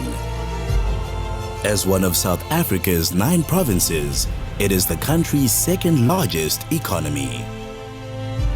The ambitious future growth of the province lies primarily in its positioning as the gateway to Africa. Nowhere else in the continent is the combination of sea, land and air logistics being more developed and optimized as it is in KwaZulu-Natal. The province boasts two of the largest seaports in sub-Saharan Africa. Durban Container Terminal, which has recently been widened and deepened, and Richards Bay Harbour, the country's busiest deep water and break bulk port, and home to the privately operated Richards Bay Coal Terminal. Both ports are backed by a world-class rail and road infrastructure, giving KwaZulu-Natal a key competitive advantage. The N2 is an important corridor connecting Durban and Richards Bay, and the N3 links Durban with a double-lane artery to the bustling capital of Gauteng. When it comes to fast, agile access to global markets, King Shaka International Airport is Southern Africa's premier air logistics platform. Situated at the Dubai Trade Port, this area truly prioritizes integrated air services. The province has the second highest export propensity as well as the second highest level of industrialization in the country. Toyota South Africa, the country's largest vehicle manufacturer, is located in the province, as are several major national suppliers. The ship repair, shipbuilding and boat building industries also have a long and proud history in Durban. The province's chemical and plastic subsector is well established, versatile and diversified. Minerals and mining are key industries in the northern areas. KwaZulu-Natal's agricultural sector boasts a wide diversity of high-quality agricultural land, and it is the country's leading producer of timber and manufacturer of timber products. KwaZulu-Natal is also striving to be a strong ICT and electronics contributor. To ensure growth and development of its wide variety of sectors, special economic zones have been identified as a conduit for economic growth.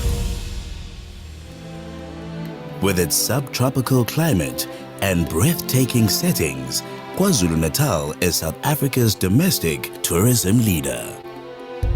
From its metropolitan heart in Durban, you will never be more than 3 hours away from the pristine beaches of the south, the majestic Drakensberg to the west, or the Isimangaliso Wetland Park in the north. As a place to live and work, KwaZulu-Natal offers world-class infrastructure and excellent medical, educational, social and cultural facilities.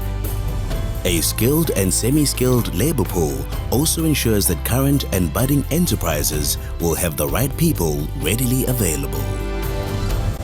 With so many opportunities at hand, there's never been a better time to unlock the potential of KwaZulu-Natal.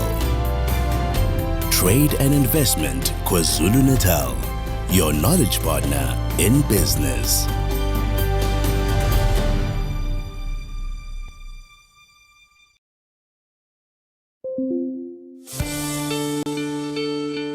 Trade and Investment KwaZulu-Natal, your knowledge partner in business.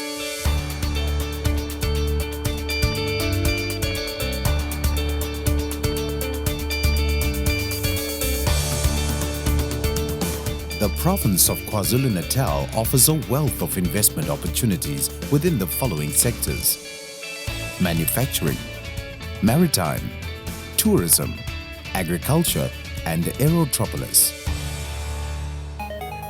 Manufacturing. KwaZulu-Natal's manufacturing sector is the second largest in South Africa and produces nearly a third of the country's manufactured exports. The largest industries are the automotive and component sector, pulp and paper products, chemicals and petrochemicals, and food and beverages. The mining sector includes titanium dioxide, zircon, iron, steel, and ferroalloys. KwaZulu-Natal provides nearly a third of the country's plastics requirements, using over 150,000 tons of polymer a year. In South Africa, more than 50% of converted polymer is used for packaging, and plastics continues to remain a cost-effective product. Industrial chemicals comprise of a third of the gross output at over 800 million US dollars. Petroleum and coal products are 30% at over 700 million US dollars. And rubber and plastic products make up the balance.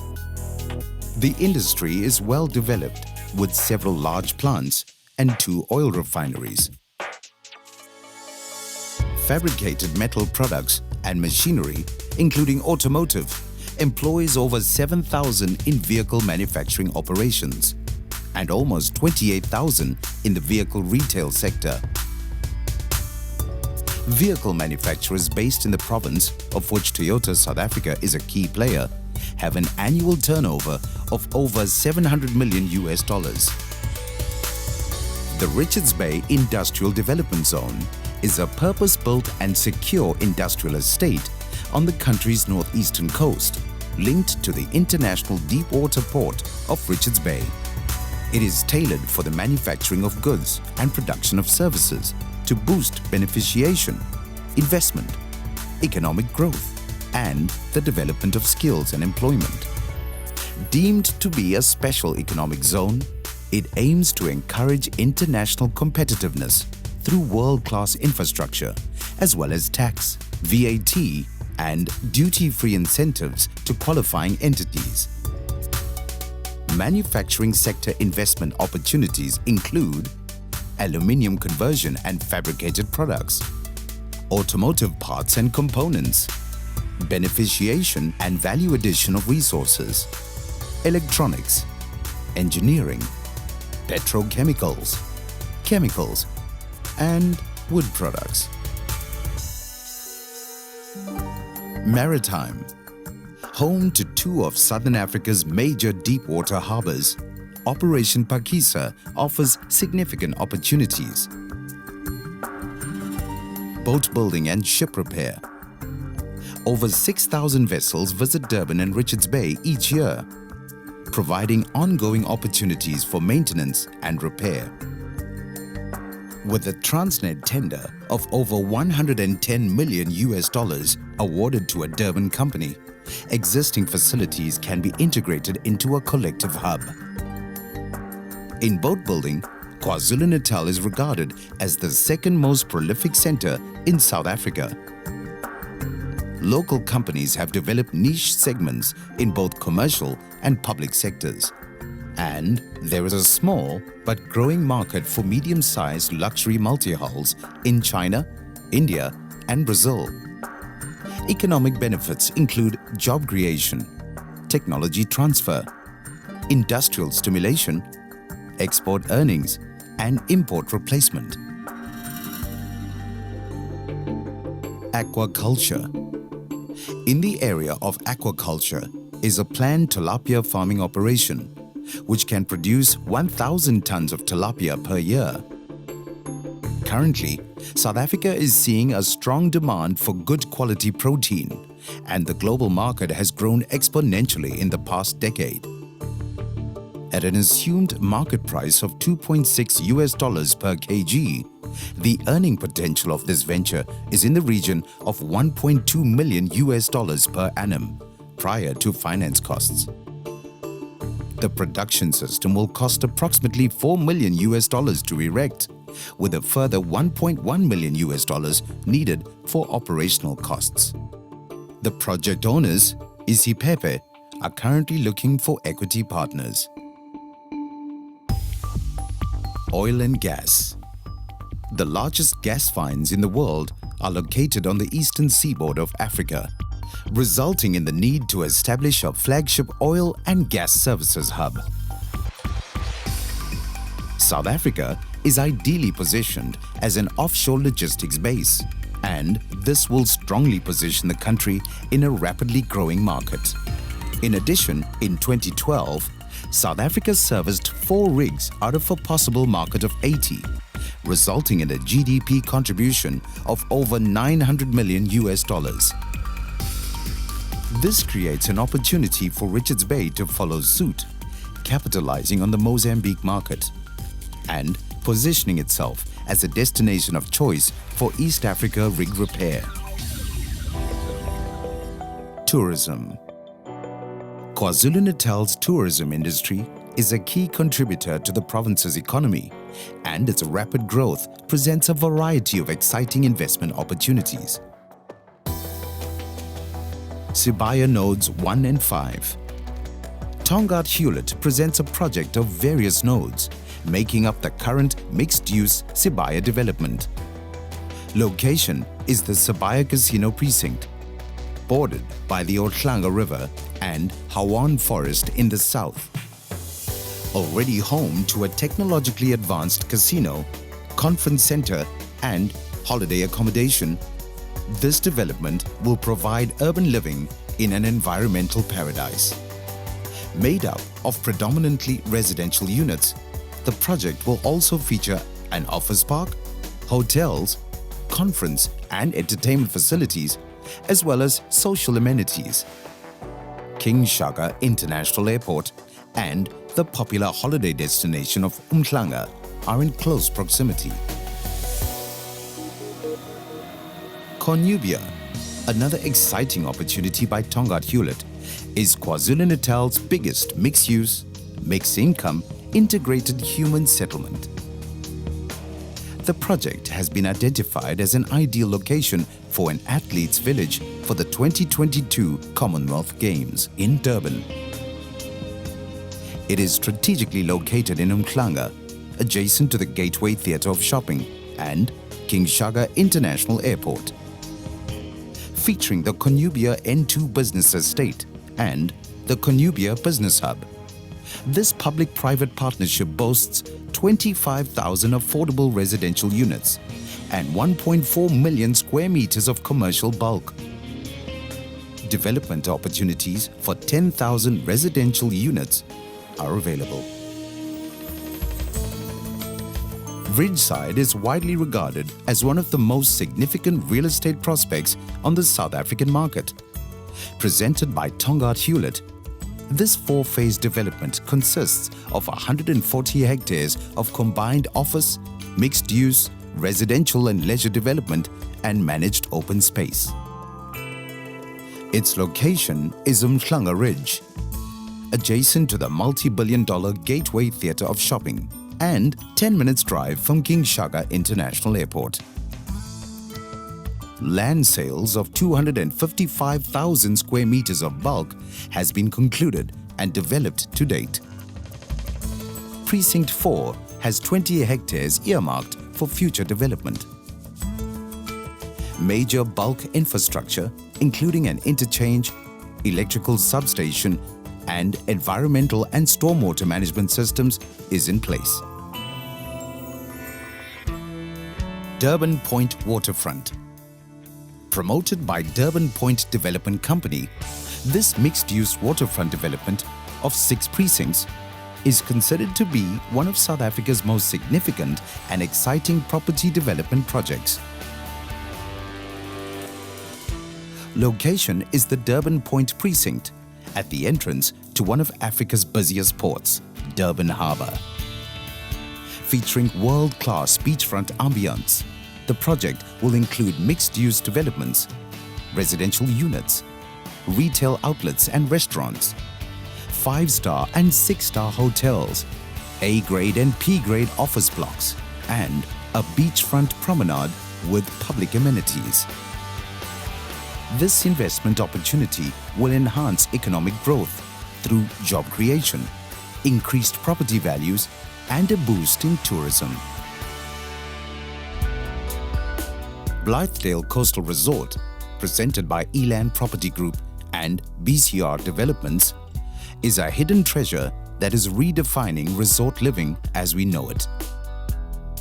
Located in Blythedale Beach on the north coast of KwaZulu-Natal, the resort is set against a backdrop of pristine beaches and unspoilt forest. Investment opportunities exist in the areas of commercial, residential, retail, hospitality, retirement, education, sports upliftment, health and wellness, and a resort theme park. Project value, once complete, is estimated at $1.1 billion. Agriculture.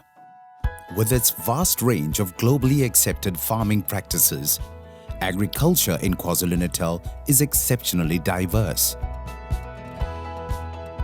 Bamboo beneficiation. Bamboo is considered to be a pro-poor resource as it provides many subsistence benefits to rural dwellers, greatly improving their quality of life. With an increasing number of communities possessing rural land, The Bamboo Project will create opportunities to establish plantations to produce bamboo strips for resale and utilize the remaining bamboo for value-added products. Location will be in eThekwini Metro and in all 10 district municipalities of KwaZulu-Natal. project values include Tissue Culture Laboratory, $1.5 million, Nursery, $0.7 million, Pre-production, $5.9 million, Biofuel plant, $7.4 million, total value, $15.5 million. Aerotropolis. Aerotropolis KwaZulu-Natal is set to become South Africa's new gateway to Africa and the world through an emergent airport city and business hub. Dube City and Trade Zone. Considered one of South Africa's top 10 investment opportunities, Dube Trade Port is charged with developing the province's biggest infrastructural project. Its strategic location is 30 kilometers north of Durban and 30 minutes from South Africa's busiest port, Durban Harbour. Home to the state-of-the-art King Shaka International Airport, this multi-modular logistics hub offers seamless access to both local and international markets. Dube City is in its first phase of development and comprises a 12-hectare site, increasing to 24 hectares on completion. Dube Trade Zone consists of industrial land, with preference given to businesses aligned to air services. Private sector investors and developers are needed to develop and operate buildings within these two zones. KwaZulu-Natal, a provincial powerhouse, featuring a variety of investment opportunities within key developing sectors. Be part of KwaZulu-Natal's exciting future today. For more information, please contact Trade and Investment KwaZulu-Natal, your knowledge partner in business.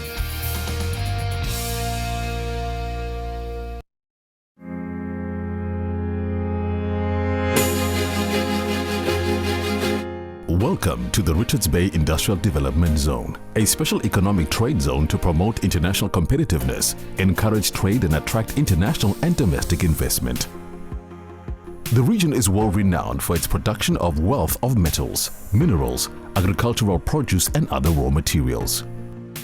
Richards Bay is home to the largest aluminium smelter in the Southern Hemisphere, 2 heavy sands mines and the largest dedicated coal export terminal in the world. Products from the area include aluminium, titanium slag, pig iron, zirconium, sulfuric acid, phosphoric acid, wood, pulp, paper, agricultural products, coal, anthracite, ferrochrome. Our vision is to be the preferred special economic zone for quality investments while delivering value to our stakeholders. The Port of Richards Bay is a deep-water port which is the closest South African port to Asia, the Middle East, East Coast of Africa and through the Suez Canal, Europe. In addition, it is also one of the 2 South African ports located closest to the South African economical hub of Gauteng and has excellent sea, road and rail links into South Africa and the rest of Africa.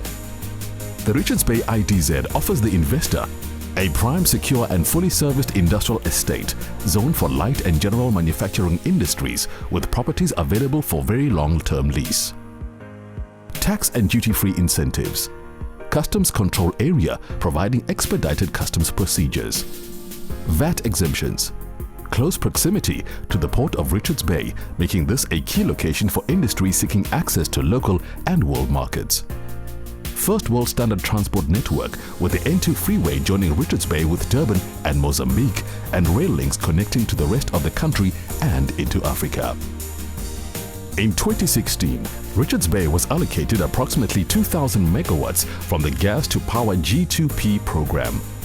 The allocation will result in a multi-billion rand investment in the region in both a gas-fired power station as well as gas infrastructure to gasify liquefied natural gas brought into the harbour by ship and to pipe it to the power plant and other uses. It will also create the opportunity for new and existing industries in Richards Bay to make use of gas rather than electricity. The Richards Bay Industrial Development Zone has an approved 50-year master plan. It is close to the landing points for 3 undersea data cables and recent offshore oil and gas finds off the coast of Mozambique and Tanzania. We focus on metals beneficiation, agro-processing, renewable and clean energy, marine industry development, and information technology and innovation. With beautiful weather all year round and plenty of amenities around the area, it makes for the perfect city to settle down. It boasts an array of shops, top schools, medical care, and tourist attractions. The unique Zulu Kingdom experience puts you at the doorstep at some of the world's best game reserves. The RBIDZ enjoys support from the National Department of Trade and Industry and the Kwazulu-Natal Department of Economic Development, Tourism and Environmental Affairs, and locally from both the King Cetshwayo District Municipality and Umhlatuze Local Municipality. Invest in Richards Bay IDZ today. For more details, visit www.rbidz.co.za or contact us at info@rbidz.co.za.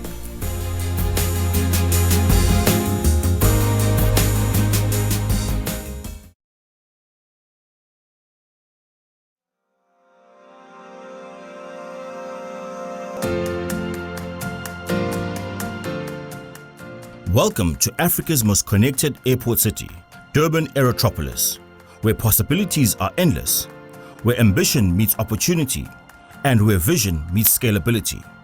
A greenfields investment destination created with global connectivity in mind to partner with a master developer. Welcome to Durban Tradeport Special Economic Zone. Durban Tradeport Special Economic Zone is a world-class industrial and commercial precinct. As Africa's premier investment opportunity, we integrate intelligent logistics and manufacturing infrastructure with seamless global connectivity for unparalleled business optimization. This more than 3,800 hectare purpose-built master plan development supports a range of aviation-related activities, including cargo operations, manufacturing, warehousing, agriculture, and commercial real estate. Located on the eastern seaboard of KwaZulu-Natal, South Africa, 20 minutes from the city of Durban, and strategically positioned adjacent to King Shaka International Airport and with direct links to 2 of Africa's busiest seaports, Durban Tradeport Special Economic Zone is the epicenter of accessibility. Our strategic location gives you a competitive advantage. Access to more than 3 million people within a 30-kilometer radius, and within easy reach of the cities of Cape Town and Johannesburg, meaning that 75% of South African markets can be serviced in a day. Durban Tradeport Special Economic Zone encompasses the following business zones. Durban Trade Zone, a prime, fully serviced industrial precinct for electronics, new generation pharmaceuticals, and aerospace and aviation-linked manufacturing, assembling and distribution. Endeavor to explore the future in this hyper-connected hub with a flourishing business community.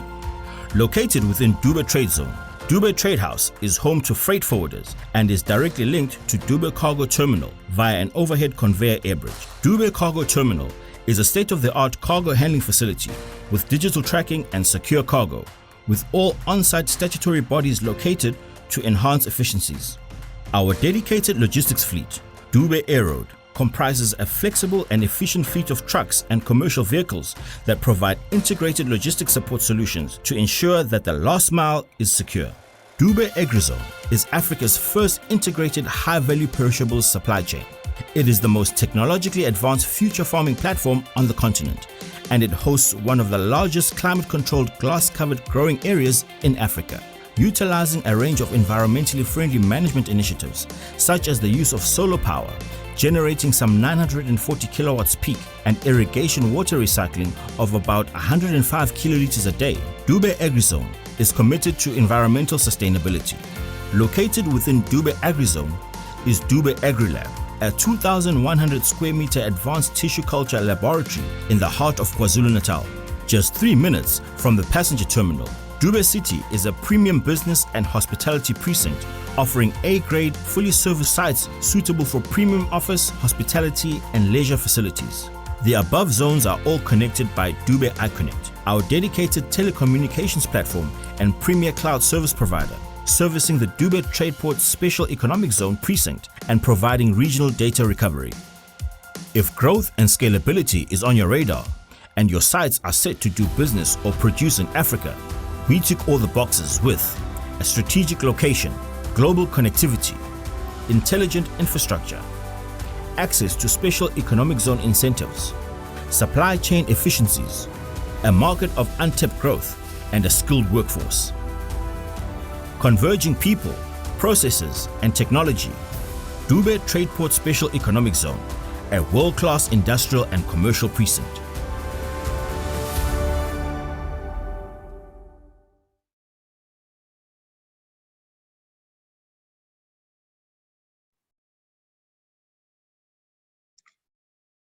Thank you for that.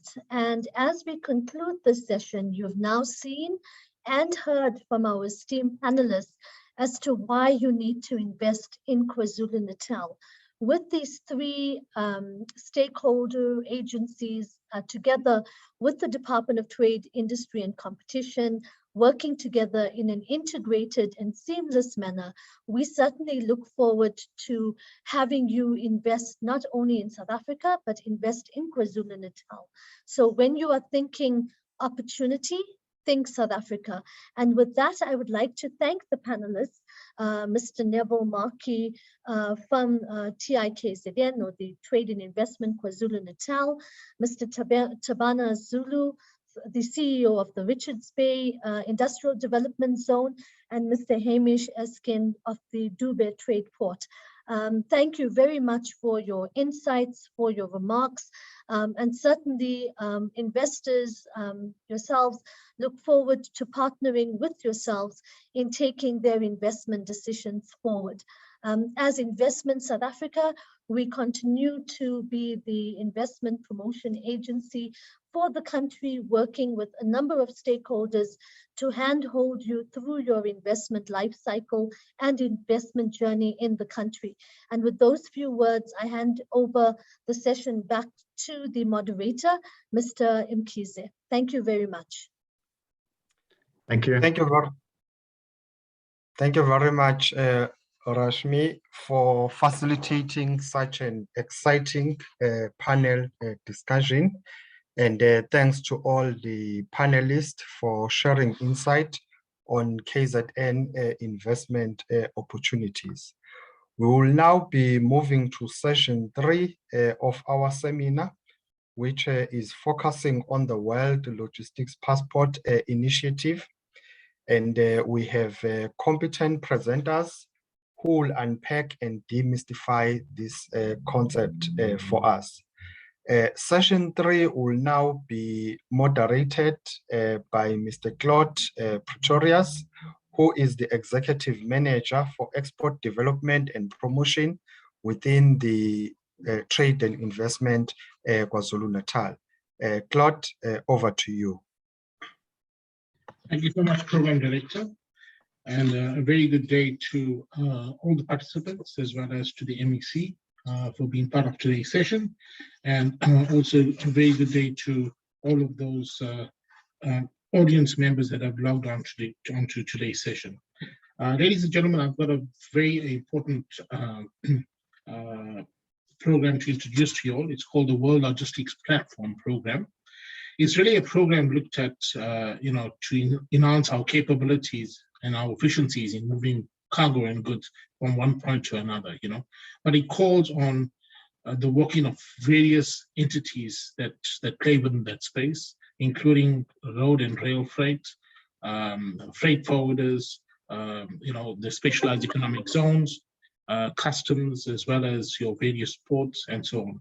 So it's really looking at how do you work together. And as you would have seen from the number of video clips and presentations early on, that KZN has got a strong infrastructure with regards to movement of goods, but it's how do we keep that competitive edge, As you would know, more than 60% of goods moves through the province of KwaZulu-Natal. And for us to be able to provide and maintain the status of us being the gateway into Africa and into Southern Africa, we need to make sure that we can provide a competitive platform to both suppliers and to buyers out there. So by enhancing our capabilities, we would be able to provide that type of support and services. So today we'll hear from the World Logistics Platform on what they've done in some of the other regions. They basically are running about 25 programs, including UAE, Nigeria, and so on. So there's a number of programs that are successfully implemented, and we'd like to hear from them as to what are the evidence and how they've managed to improve the efficiencies of movement of goods, but also the cost of doing business, So there would be some information that they will share with us. And then towards the end of the presentation, we will just close with some remarks on what will be the way forward. So I have Mr. Nadeem Nala, who will be representing. He's a senior consultant for the World Logistics Platform Program. And he will come on board to do a short presentation before we go into the closing remarks. Thank you so much, Nadeem. Thank you so much, Claude, for that excellent introduction. And thank you to all the panelists. This is a very insightful seminar to be a part of. And we're very excited to be presenting the World Logistics Passport to you shortly. So before I give a presentation and demystify the WLP, I would like to introduce Mr. Abdullah Al-Suwaidi, who is the Global Manager of Hubs and Partners, to give some opening remarks on the WLP before I begin. Mr. Abdullah, over to you. Ladies and gentlemen, Mr. Nabil Mati, it's a pleasure to be introduced to you by you today. It's an exciting day for the World Logistics Passport. We would like to welcome Trade and Investment KwaZulu-Natal as a coordinating partner, WLP partner. And today we have an opportunity to establish deep trade ties between KwaZulu-Natal province and Dubai. The WLP's purpose is to boost international trade through a structure of incentives with significant impact on trade imbalance participating economies. Participation in the WLP will offer KwaZulu-Natal and South Africa's traders and freight forwarders the opportunity to access global networks of benefits for most of cost-effective trade. Benefits including fast tracing cargo, removing administrative costs, and reducing clearance times. Traders who join the WLP program will now be able to enjoy access to new and exciting international trading routes, as well as sharing of knowledge with the state-of-art logistics capabilities provided by the WLP global partners. We expect today's meeting to act as a catalyst for change. A signed memorandum of understanding with Trade and Investment KwaZulu-Natal in the next few weeks will encourage the registration for further WLP members within the WLP global network, where traders can expect great access to the market in Asia, Africa, Latin America, and the Middle East, and benefit from a boost in inter-regional trade. This promises global connectivity, increased competitiveness, and economic resilience for KwaZulu-Natal and South Africa's economy.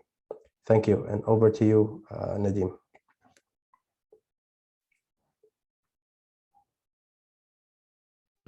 Thank you very much, Mr. Abdullah, for those opening remarks. So I believe that my screen is visible, and I will move directly into the presentation that I have for you today. So the idea behind today's presentation is to do three things, and then also discuss like the next steps forward, specifically with Trade Investment KwaZulu-Natal, who have invited us. And again, we thank you so much for this invitation to speak at this coveted seminar. So the first agenda item is to give you an overview of the WLP. And then on top of that, also our implementation in Africa and in South Africa specifically.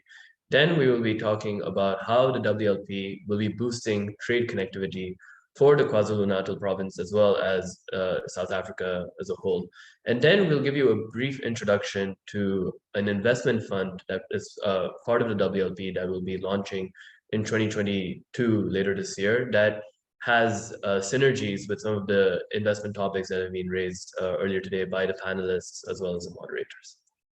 So what is the World Logistics Passport? The World Logistics Passport consists essentially of three components. The one is the world's first freight loyalty program. And what this freight loyalty program is that we have a network of partners around the world that include ports, airports, customs, free zones that provide rewards to traders and freight forwarders that help traders and freight forwarders to save cost and save time on their journeys. So, a loyalty program similar to an airline loyalty program, for example, if you fly in Dubai, for example, Emirates is the biggest airline, you fly Emirates a lot, then you go from silver membership to gold membership, then you have priority in terms of boarding, or maybe you can get free upgrades to business class. And this incentivizes the person to travel even more with the same airline. We are using the very same concept to boost international trade around the world, where we're having a global club of port and airport partners, as well as other logistics partners, to provide rewards such as priority handling on cargo, express check-in on cargo, from a customs side, walk-in inspections, from a port side, it could be reduced charges on container freight services. That helps, again, to reduce the time taken on a trade journey and even some potential cost savings depending on the partner's capabilities. This was initially launched in Dubai in 2019, and now we've expanded to 25 countries, which I'll elaborate on another slide. So that's one of the first components, the main component, in fact, of the World Logistics Passport, which has been successfully expanded around the world over the last 2 years. The second one is access to a global exclusive club. So as I mentioned, and as Claude mentioned, we're operating in 25 countries, and we have 80 plus port, airport, customs, free zone partners around the world. What we're doing is that we're also facilitating a platform for knowledge sharing of best practices in the freight and logistics landscape, where we can connect airports around the world and port-to-port connectivity, airport-to-airport connectivity on, what are some of the best practices that you're doing right now, what some of the strategies you're doing to become a leading competitor in air freight or sea freight. This is something that we can facilitate through our platform, and is a real high value and added value for everyone who joins the program. The third one is access to investment opportunities, which is the third agenda item for today's presentation, which I'll elaborate later on. So as I mentioned, this is the world's first global freight and logistics loyalty program.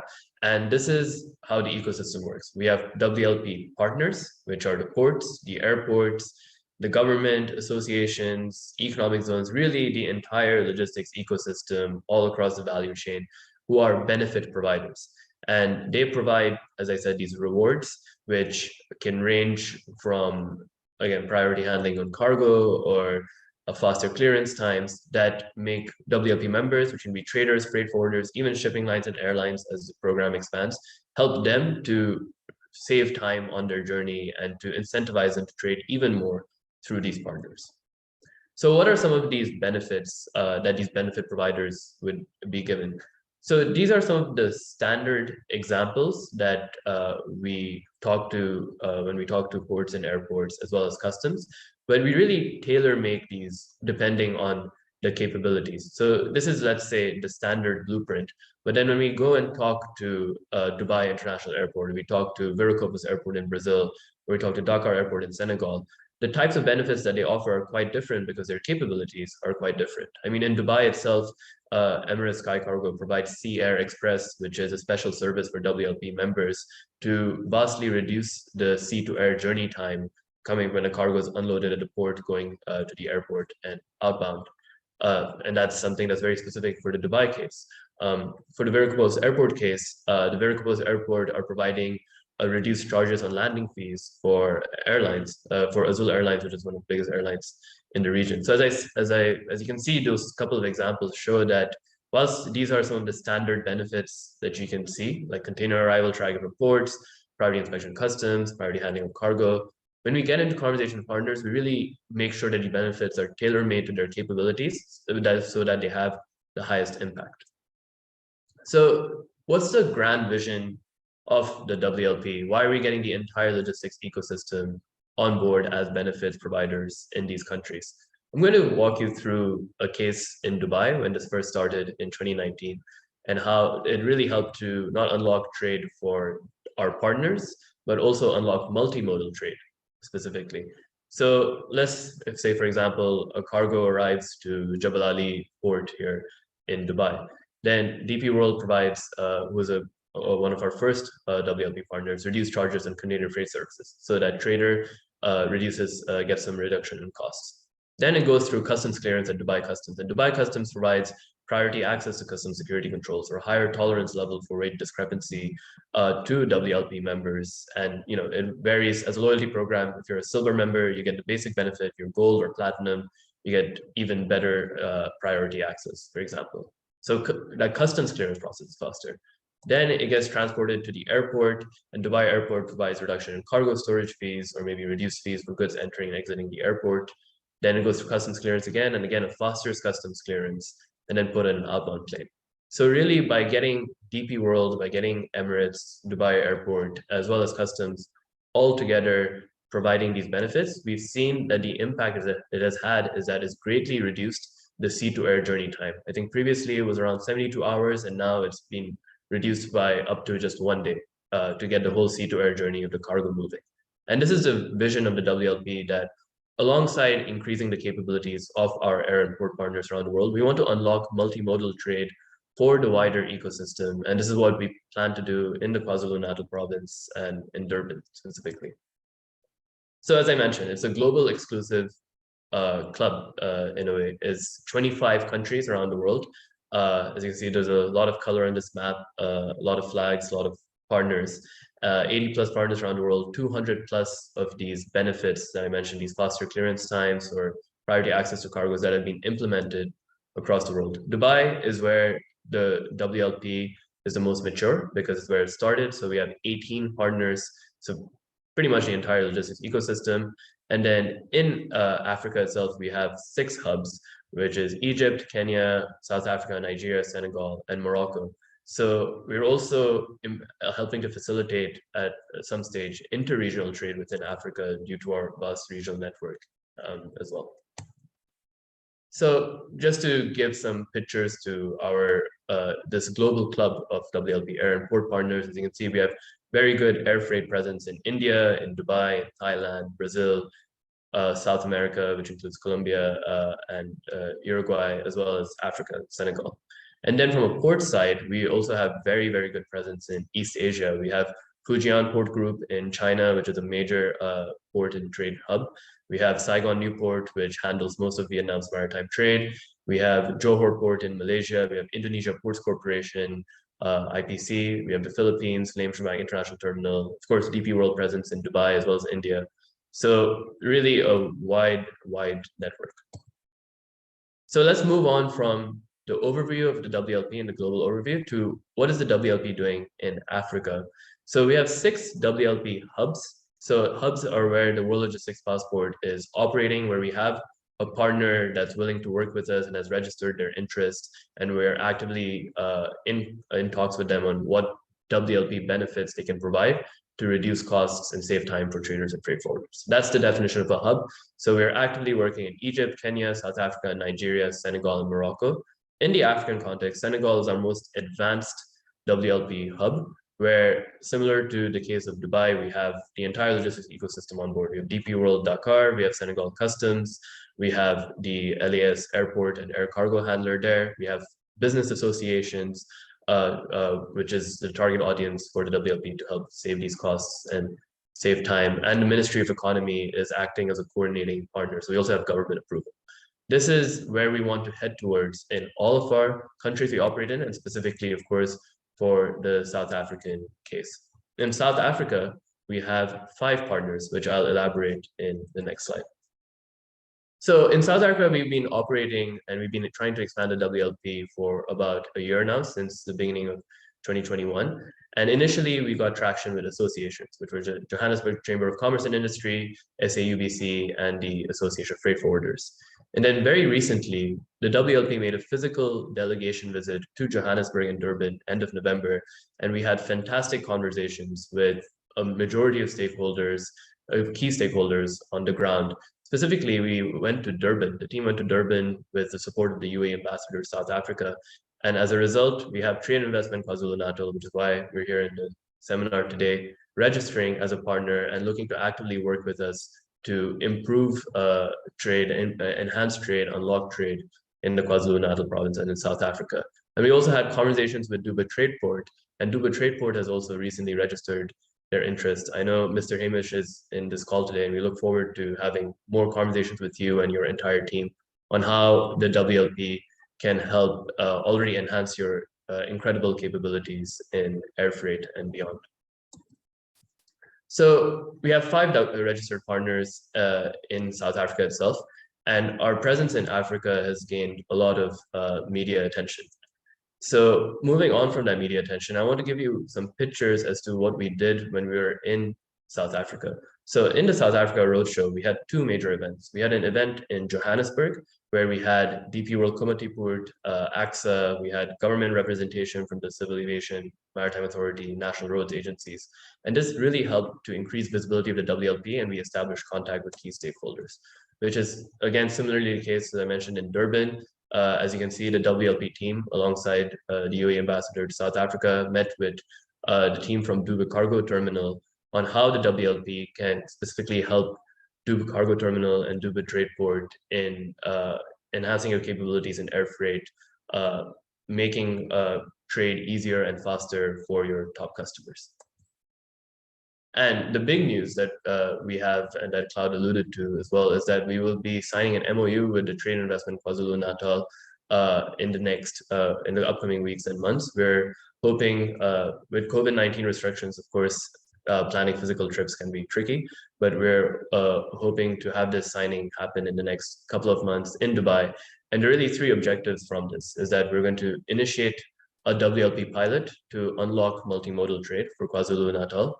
We'll help, we're looking towards trade and investment to help facilitate meetings with key stakeholders, and just in general explore further areas of collaboration, how the WLP can help the province, help trade and investment to incentivize trade in the region. So that's a big overview of the World Logistics Passport, of our work in Africa and in South Africa in general. And with trade and investment and Dubai Trade Port recently registering their interest, we're looking to expand at an exponential rate this year to get all the key stakeholders involved, so that we can help increase trade and incentivize trade through our partners, increasing the competitiveness of the KwaZulu-Natal province, as well as help reduce the journey times for the top traders and freight forwarders in the province. And then we will, of course, expand to the wider country as well. So I want to use this section of the presentation now on how specifically the WLP is going to boost trade connectivity for South Africa through those 3 components, through the loyalty program, through this network of an exclusive club, and even through some investment opportunities. How are we increasing trade connectivity? Really, we'll be having 3 core advantages for the entire country, and specifically also for the KwaZulu-Natal province. We'll be increasing competitiveness. This is, as I mentioned, the world's first freight and logistics loyalty program. So it's very innovative. And the idea behind it is that by having the key stakeholders, by having, let's say, Dubai Trade Port and Port of Durban and Richards Bay Industrial Development Zone, etc., providing these rewards in the structure of a loyalty program to your top traders and freight forwarders in the province and also in the country, you will increase and incentivize even further trade through your facilities. So this is how you can increase competitiveness through that loyalty program aspect.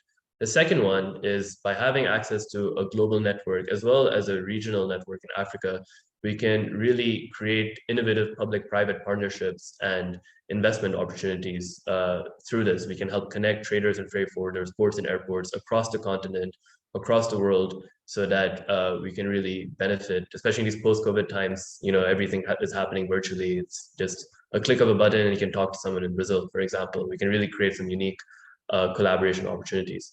And the third one is really unlocking multimodal trade. And that's why I wanted to use that specific case study example of Dubai, where when we had the ports, airports, and customs in Dubai register their interest and start providing these WLP benefits, these rewards, it unlocked multimodal trade for the city, and it's made the processing of cargo, the movement of cargo, much, much faster than it was just a couple of years ago. And we're looking to do that for KwaZulu-Natal, for Durban.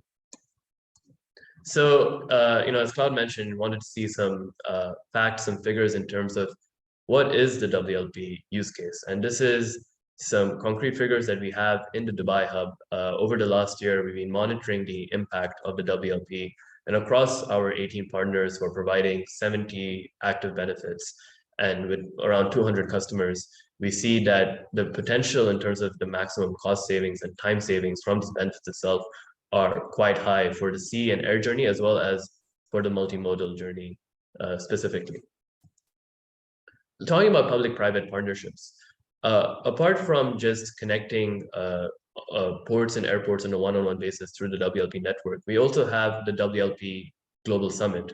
We had the inaugural summit in June 2021 last year, where we had government leaders, ministers, CEOs of important ports and airports, all in one room. Quite unique to have the Minister of Trade from Colombia, for example, or Mexico, sitting alongside virtually with the CEO of Dakar Airport. Just giving you an example of the synergies that we're making across the public and private domains in the freight and logistics landscape.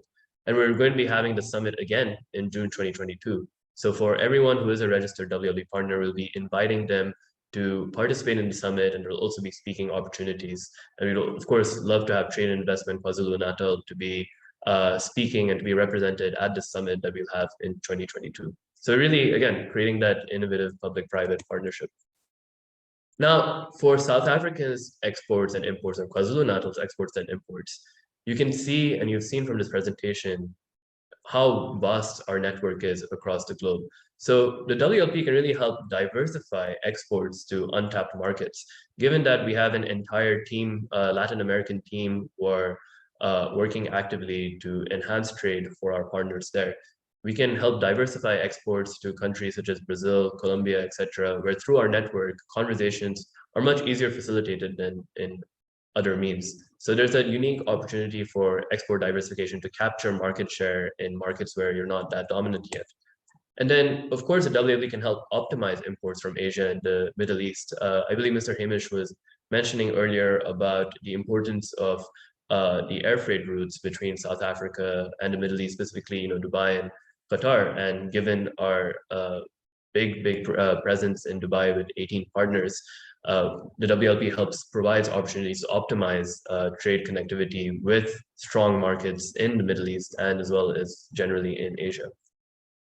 So these are some of the more granular details in terms of how you can see that some of the top trade and growing trade partners in South Africa are also places where the WLP is actively working in, which is China, India, Nigeria, UAE, etc. And these are further figures to back that.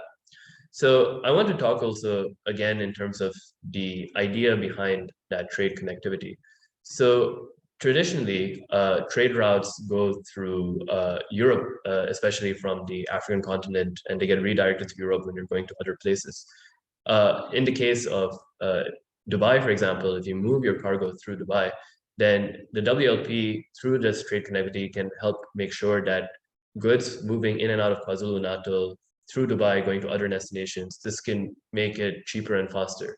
So, there's so many different components that makes the WLP help boost trade in a very holistic manner. So that's some of the pieces of information to give you some ideas on how the WLP, on top of its loyalty program, will be boosting trade connectivity, creating these innovative public-private partnerships, leveraging existing trade routes, creating new trade routes, all of that holistically to boost international trade. Now, the last thing I want to mention before I move to my closing remarks is that we will be also launching an investment fund in 2022. And this is going to be specifically identifying investments in key soft logistics infrastructure projects. So once this materializes at some point later this year, this is also another part of the WLP that will be helping to boost international trade. So some of these soft logistics investment opportunities could be in terms of track and trace ETA services, could be digital solutions in general to help port-to-port connectivity, digital logistics trainings, really everything revolving around soft logistics. And we can, again, through the investment fund, we can really help boost South Africa's logistics sector resilience, which is already quite resilient in the post-COVID context, and we can help further improve that resilience for South Africa and the Kwazulu-Natal province. So just to give you an example of some of the digital solutions like gate automation or cargo throw string system, from our WLP network of port and airport partners, we can leverage their existing solutions and see how we can deploy technological solutions and through our investment fund mechanism to help finance infrastructure challenges and to help improve trade. So that's in essence the entire presentation on the WLP, giving you an overview of the World Logistics Passport, its concept as a program to boost trade through, one, implementing the world's first freight loyalty program, and two, providing you access to a network of public-private partnership opportunities, investment opportunities, and so on and so forth. So as next steps, we will be, as I mentioned, signing an MOU with Trade and Investment Kwazulu-Natal, who have been providing us excellent support and amazing visibility in the province and in South Africa in general for the mission of our program to boost international trade. And we look forward through them to working with all the key stakeholders, with all of you, to bring this program to fruition in your province and in South Africa in general. So thank you so much again for this opportunity. And I'm sure it's not going to be the last one. We look forward to speaking at many more of these, either virtually or physically. So thank you so much, Mr. Cloud. Thank you so much, Nadeem. I think that was quite a comprehensive and a detailed presentation. And you've also outlined some of the indicators that we're going to be looking at, for example, increasing competitiveness of the industry, especially in the logistics platform, but also, you know, possibly exploring other opportunities on the investment side, and maybe even looking at enhancing the way that we do multimodal transport. But the one other opportunity which I picked up on, which you mentioned, was about unlocking new trade routes, you know. And this brings to mind a discussion that I recently had with Ambassador Maestri of Comoros, who indicated that, you know, to get air cargo moved from South Africa to Comoros takes about 16 hours, but yet they're just about 3 hours away. And sea cargo almost up to 60 days, you know. So I'm sure with the international program that is being offered by World Logistics Platform, we may be able to explore new trade routes and sea routes so that we are able to move cargo and freight more efficiently as well. Also, Nadeem, I think you also mentioned about the pilot program which have started. So during the course of February, we are going to be engaging with a lot of stakeholders within KZN to bring them on board. And as part of the pilot program, there will be a benchmark or rather a gap analysis that will be done to look at where are the areas for improvement within the systems and processes that we do. And that's really to look at enhancing the efficiencies of how we do business. So we're looking forward to that engagement. So it's going to be lots of hands on deck and rolling up the sleeves to get this kind of work off the ground. But the benefit would be that our suppliers and the buyers out there, so your importers and exporters, will be able to benefit from enhanced efficiencies in doing business, especially doing business in KZN. So with that said, Program Director, I'd like to pass back to you. And thank you so much, Nadeem, once again for your input. Cheers. Thank you again, and thank you for your closing remarks. Thank you.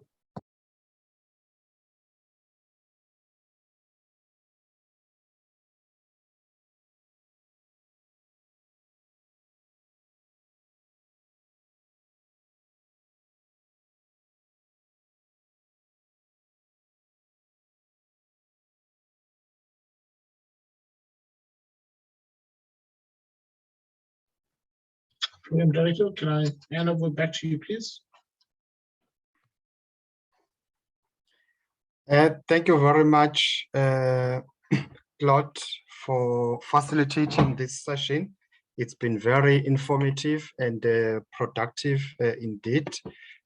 We really appreciate both the presenter and yourself for facilitating this session. We are moving towards the end of our seminar now. I was looking at the chat box to see if there are any questions, and I will request our colleagues from Trade and Investment KZN to assist in responding to the questions in the chat box, but I'm not seeing any at this stage that maybe one will have dealt with. As we move towards closure, let me take this opportunity now to thank all our speakers, our session facilitators, and our panelists for your inputs and sharing insights on various areas that was the focus of this seminar today. Let me also thank the administrative team for ensuring that all logistics for this seminar, they were seamless.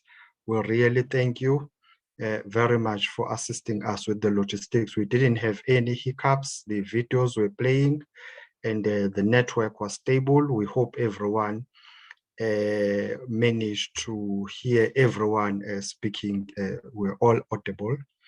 Let me also thank the Honorable MEC Ravi Pillay in absentia for his message of support at the commencement of this seminar. We really appreciate that input. And most importantly, let us thank all the attendees for this seminar for setting aside time from their busy schedule in order to grace this event. We really appreciate it. We hope you benefited a lot from the information that was shared during this seminar. We also hope that all of us will learn about the offerings of KZN. And if you still have any further questions or further information that you require, please feel free to contact Trade and Investment KwaZulu-Natal. The information will be in the chat box in terms of their contact details. You can contact them in order for them to assist you with any further information regarding this seminar. And with those words, ladies and gentlemen, I would like now to formally conclude this seminar, but in particular, let me thank Trade and Investment KwaZulu-Natal for hosting this seminar on behalf of the provincial government of KwaZulu-Natal. We thank you very much for making sure that the KZN Day in Dubai were able to conduct this very informative and important seminar. So we have now come to an end of our seminar, and I would like to thank each and every one of you and then adjourn the seminar. Thank you very much. Thank you, Program Director.